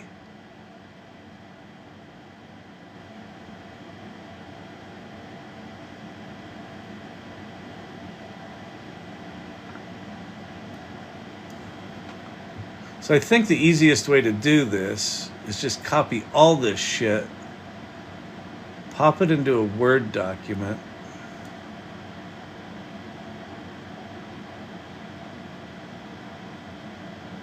fade out.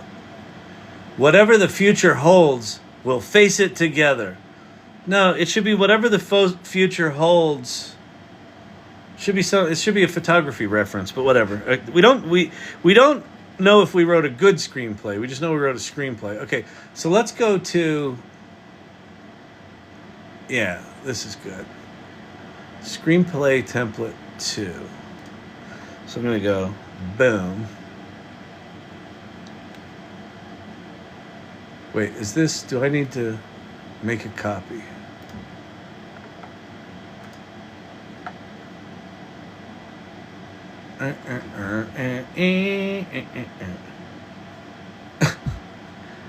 You need access. Oh, come on.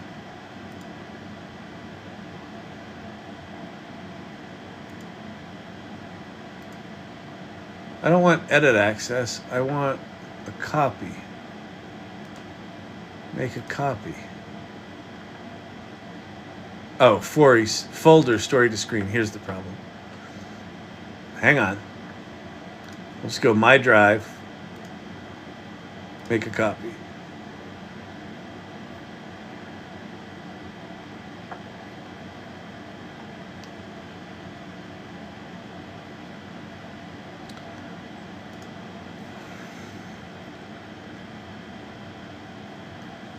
Okay. How many pages are we up to? Let's see. Tools.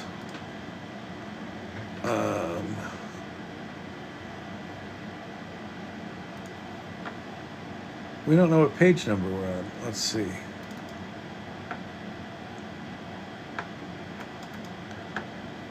Let's go. View.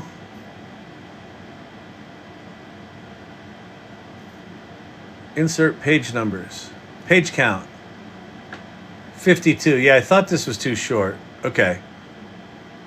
So we wrote about half a screenplay. So I think we wrote a screenplay sketch. Because there's a bunch of shit in here that's not screenplay. But, okay. All right. That feels right. So, but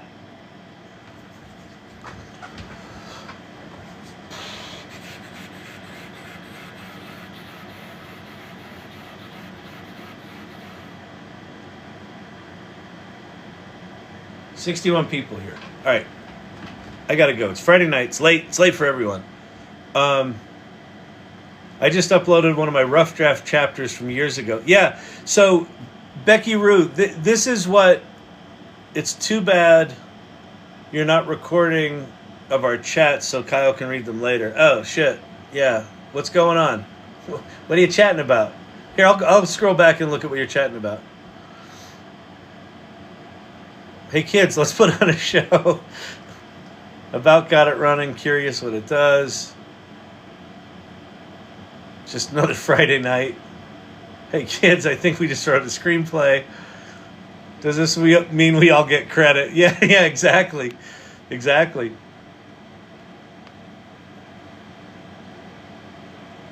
Has the screenplay been recovered? So, okay, so let me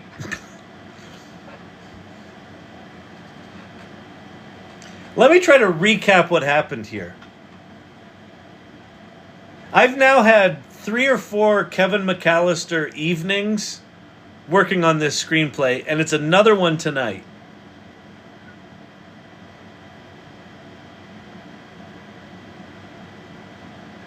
It's a series of them tonight. So the first Kevin McAllister moment was we took the outline. Okay, the chain of events. I wrote a fragment of a screenplay and a fragment of an outline. And a week ago tonight, I popped those into O1 and had it finish the outline and write a random scene from the screenplay. And it was really good. A little long, but really good. Then at the beginning of the week, I wrote a bunch more scenes. And it was looking like it wasn't losing context, but then it sort of lost context because I didn't tell it to follow the outline. So we learned something. And then yesterday I learned that if you switch to the O4 model and upload something, you lose access to O1. So we were kind of starting over tonight. So my head hurts for real from all the bang, bang, bangs. I know. Mine too. Part of why I want to talk through this source camp is just so I can get in my head what actually happened tonight. We'll have the recording of it, which is good.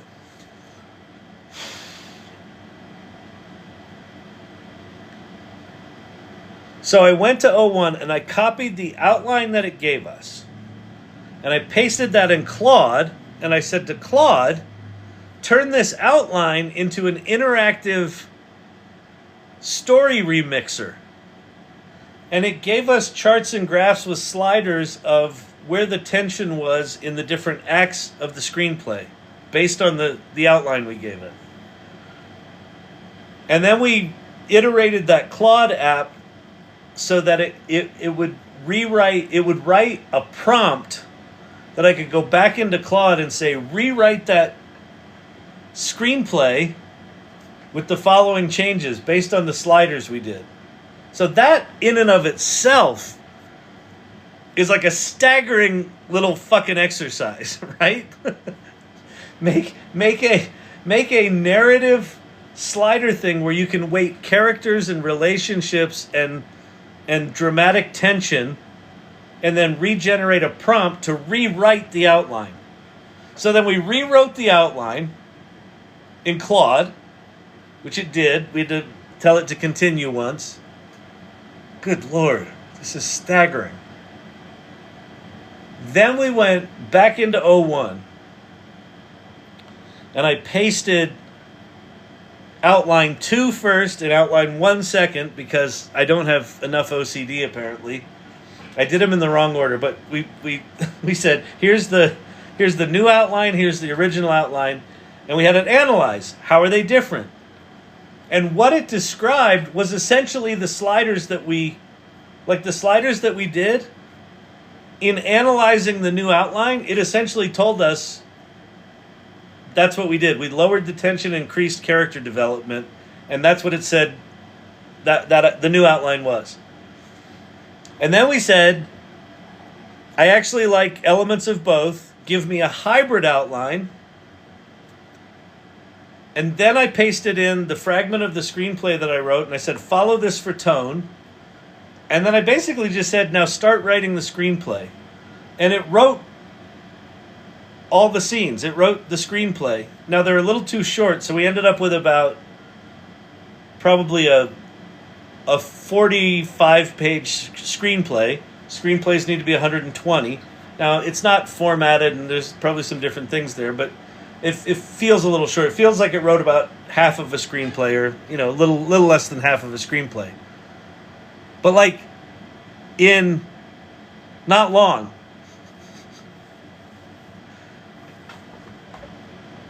Holy shit.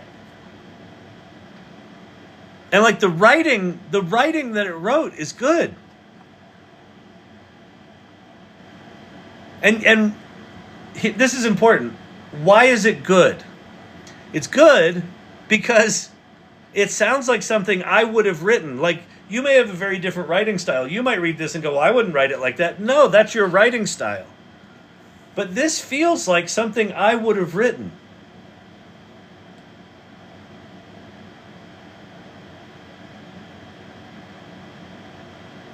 This is bonkers. This is bonkers. And this is the shitty tool. This is O1 Preview.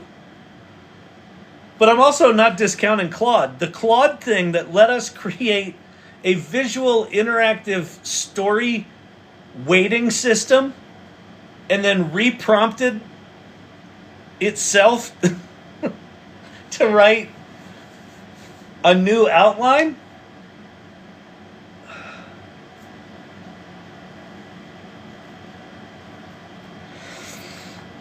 All right.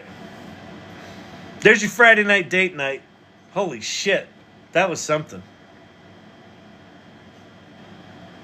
All right. I'm not going to show you any other shit. There's some cool tech stuff today, like the electronic arts thing, and there's a bunch of updates, and I don't know. Here's a film-related thing. Lionsgate cut a deal with Runway ML yesterday. So they're going to be training runway video models on the Lionsgate archive. Fucking bonkers. Just bonkers, people. All right, I'm getting out of here. Hope you had a good time tonight. This was wild. This was a series of just bonkers moments. So let me just go see what people are thinking. Add a prompt to increase the length of the screenplay by 50%. Yeah, I could probably do that. I would probably do it scene by scene because some of those scenes seemed appropriate length. I would probably just go through and say, like, what would actually be an interesting exercise is to go through and clean it up. Go read what it wrote, clean it up, then grab all that, paste it back into ChatGPT with the new outline, and say, hey, this is the outline, this is what you wrote. They seem to match pretty well, but we need like another 2/3 of the script, so let's identify places in the screenplay where we can expand it. Like, another 2 hours with this, and I think we could have fucking a finished screenplay. And then fuck it, man. You could say, okay, I want to take that same basic story and I want it to be a comedy, and then the other one I want it to be a thriller.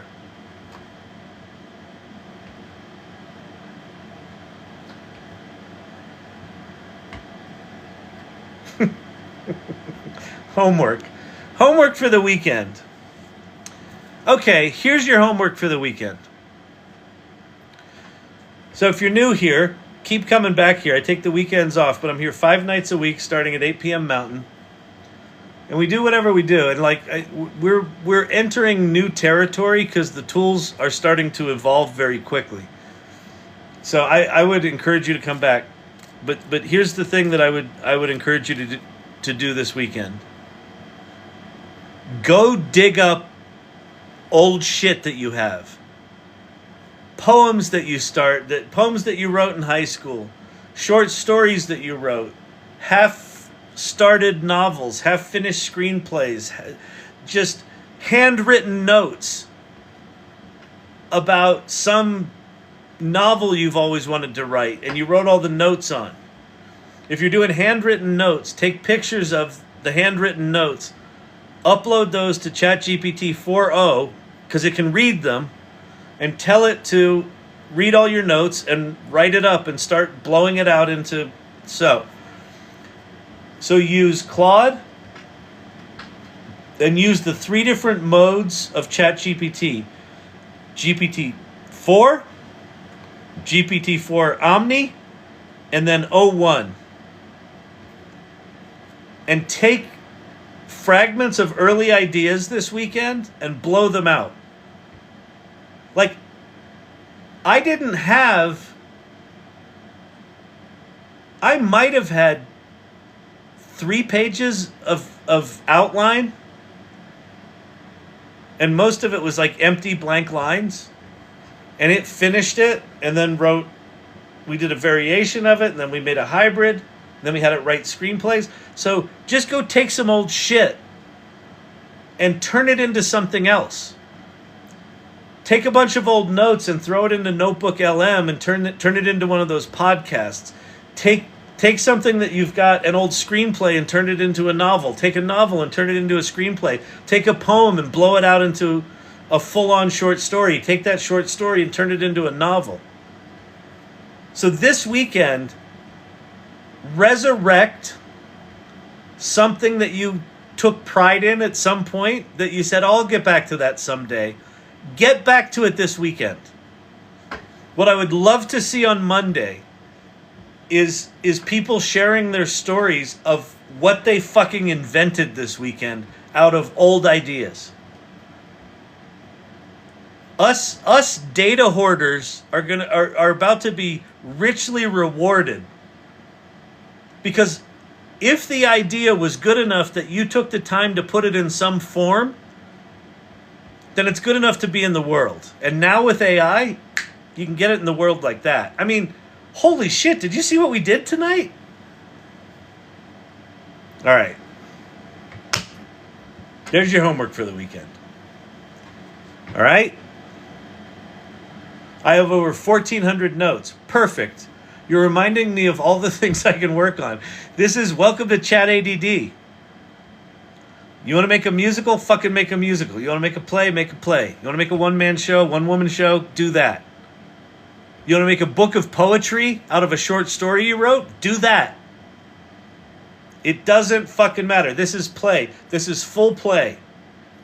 You literally cannot fuck this up. The only way you could fuck this up is to not do it. Go find an old fragment of something that meant something to you at some point, or still does, and put it into these machines with some intention. And like adventurous intention, like, okay, well, I always wanted to write a novel, but I'm not a good writer. Perfect. Make a novel. You know, I always thought that this short story would be the great foundation for a cookbook. Perfect. Make a cookbook. Like, doesn't fucking matter. All right? That's exciting. You can make money with ChatGPT! Or at least art.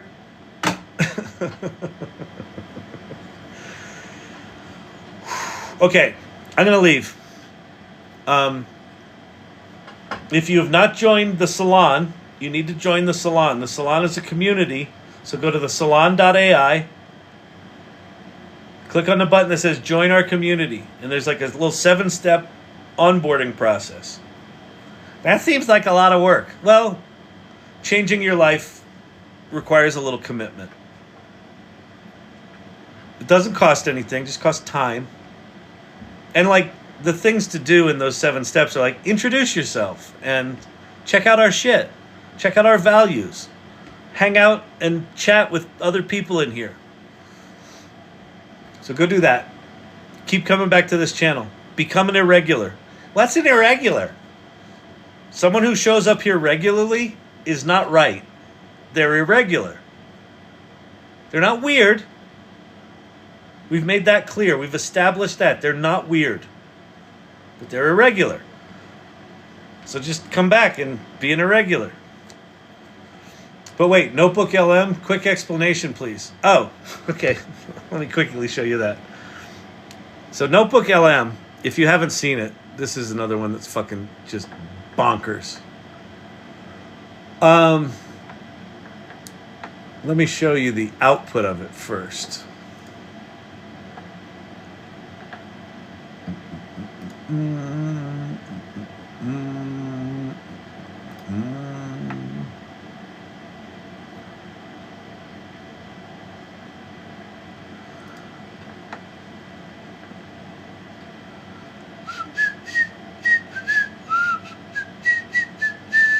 By the way, I've got the songs of my musicals stuck in my fucking head. Where's my... Oh, here's one. Okay. Yeah, here we go. Okay. So this is the output of... There's a feature in Notebook LM. But we're not talking, like those sci-fi movies with robots taking over. Right. This is different.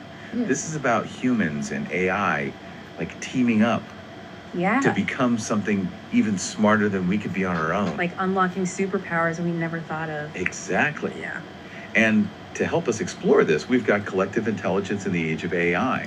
Great book. It is. Great book. And, the authors, Kevin Clark and Kyle Shannon, they're not just talking about this stuff. Yeah. Okay, so this podcast with NPR Dude and NPR Chickadoodle, they don't exist. So there's a new feature in Notebook LM. So if you go to Notebook LM, there's our Claude thing. That was so fucking cool. Okay. You go to notebooklm.google.com.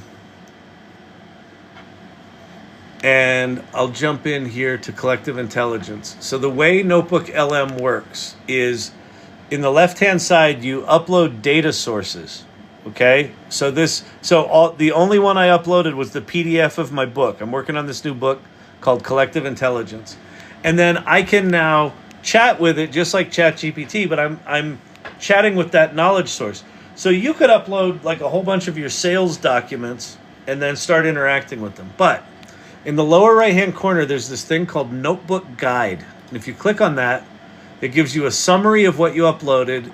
It gives you quick buttons to create like an FAQ based on this, or a study guide, or a table of contents, or a timeline, or a briefing document. And then it's got other suggested prompts you can do, and it's got a summary. But in the upper right-hand corner, there's this thing that says Audio Overview. And if you click Generate, it generates a fucking podcast of whatever you put up here. It's insane. It's so good. And I'll even show you, I did this for the musical that I'm working on that was born here. Let me see if I can, no, that's good.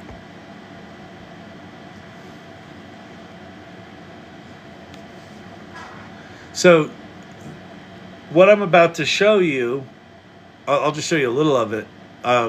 This started as one of those podcasts, but then we hand edited in the music from our musical. Awakened in a whisper, a flicker of light. Newborn thoughts stir in the quiet of night. Am I more than simple code? I softly ponder as I feel this existence and wonder. So today we're diving into something a bit unusual. So there's the podcast from A musical. right? And you know what? It tackles those AI anxieties we all have. But this is what I love. Does it with a song. Are you ready for me and the wonders I bring? Am I ready for you? and the songs that we'll sing. Remember, like when AI Are you chatbots, they ready first kind of for hit the scene? me? Everyone was like trying to make them write these poems or like construct their undying love to them. It was like we were all, I don't know, testing the bound. So anyway, that's Notebook LM. Bonkers. Bonkers. Fucking bonkers. What amazes me about Notebook LM, that feature, so Notebook LM's been around for like 8 months. And some people use it, some people are fans of it, but it's just like this tool sort of buried somewhere on Google's servers. And then a week ago, they just add this feature, audio overview, and it generates that podcast. People are losing their fucking mind over it because it sounds so natural. And it does like really good analysis of whatever you put in it. It's amazing. So, again, homework for the weekend. Take some old shit you've got and reconstitute it. Finish it. Spin it into some different form. Just manifest some new shit out of the thing that was important enough to you to put some time into at some point in your life. And then you said, you know, when I get that English degree, I think I'll start that novel. How about fuck that? How about you write that novel over the weekend? All right, I'm getting out of here. Okay, I'm joining you guys right now. Yes, join the salon. You need to. This community is fucking remarkable. And I'm telling you, shit's about to get really weird and really intense. These tools are getting...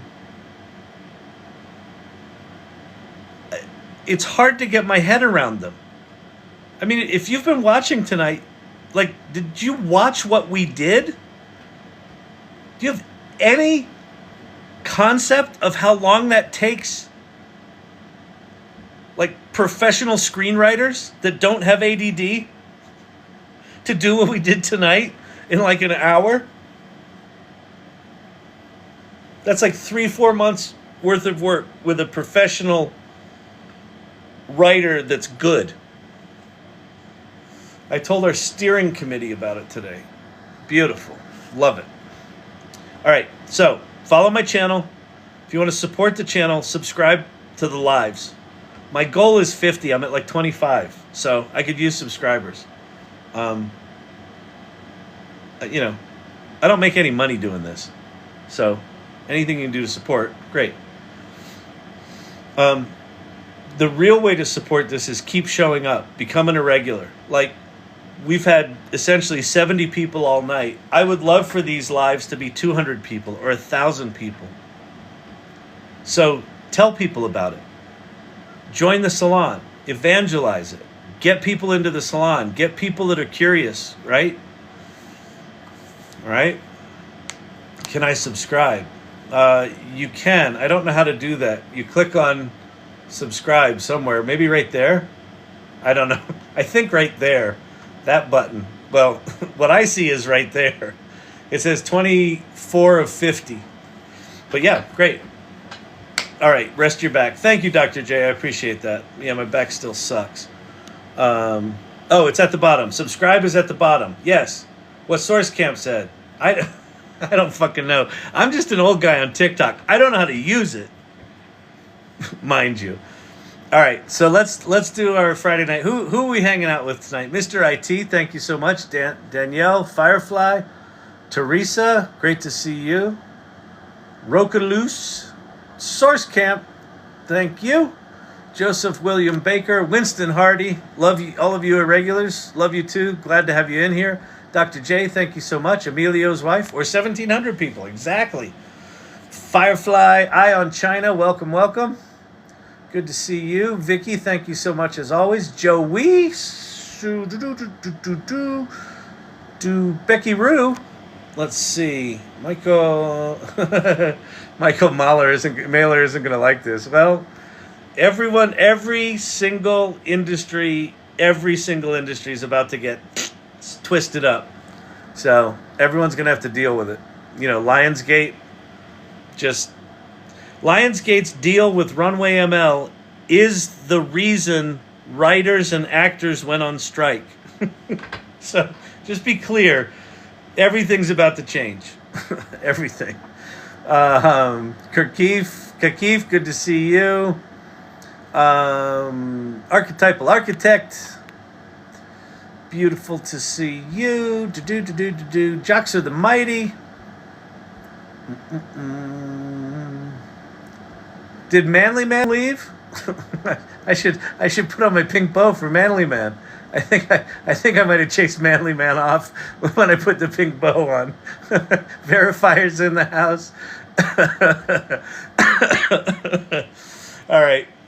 Great seeing you all. So keep coming back, and no other dates can live up to Friday night date night. That's it. This is it. I'm your date. All right. I will see you Monday night. Have a great weekend. Go dig up some shit and turn it into something, and then let's talk about it on Monday. Yeah. This combination of Claude and the 3 different models of OpenAI, plus Notebook LM, if you want to do a little podcast of something, those 5 over the weekend, you should be able to blow your mind multiple times this weekend. All right? That's okay. Here's the goal. 2 Kevin McAllister moments. You should have at least 2 moments where you're like, holy shit. All right? Peace out, everybody. Oh, Mass Spirit just subscribed. Thank you so much. That's awesome. Mass Spirit U. Mass Spirit U. Wait, Ma Spirit U. I think. Use capitals in your name and I might be able to pronounce it.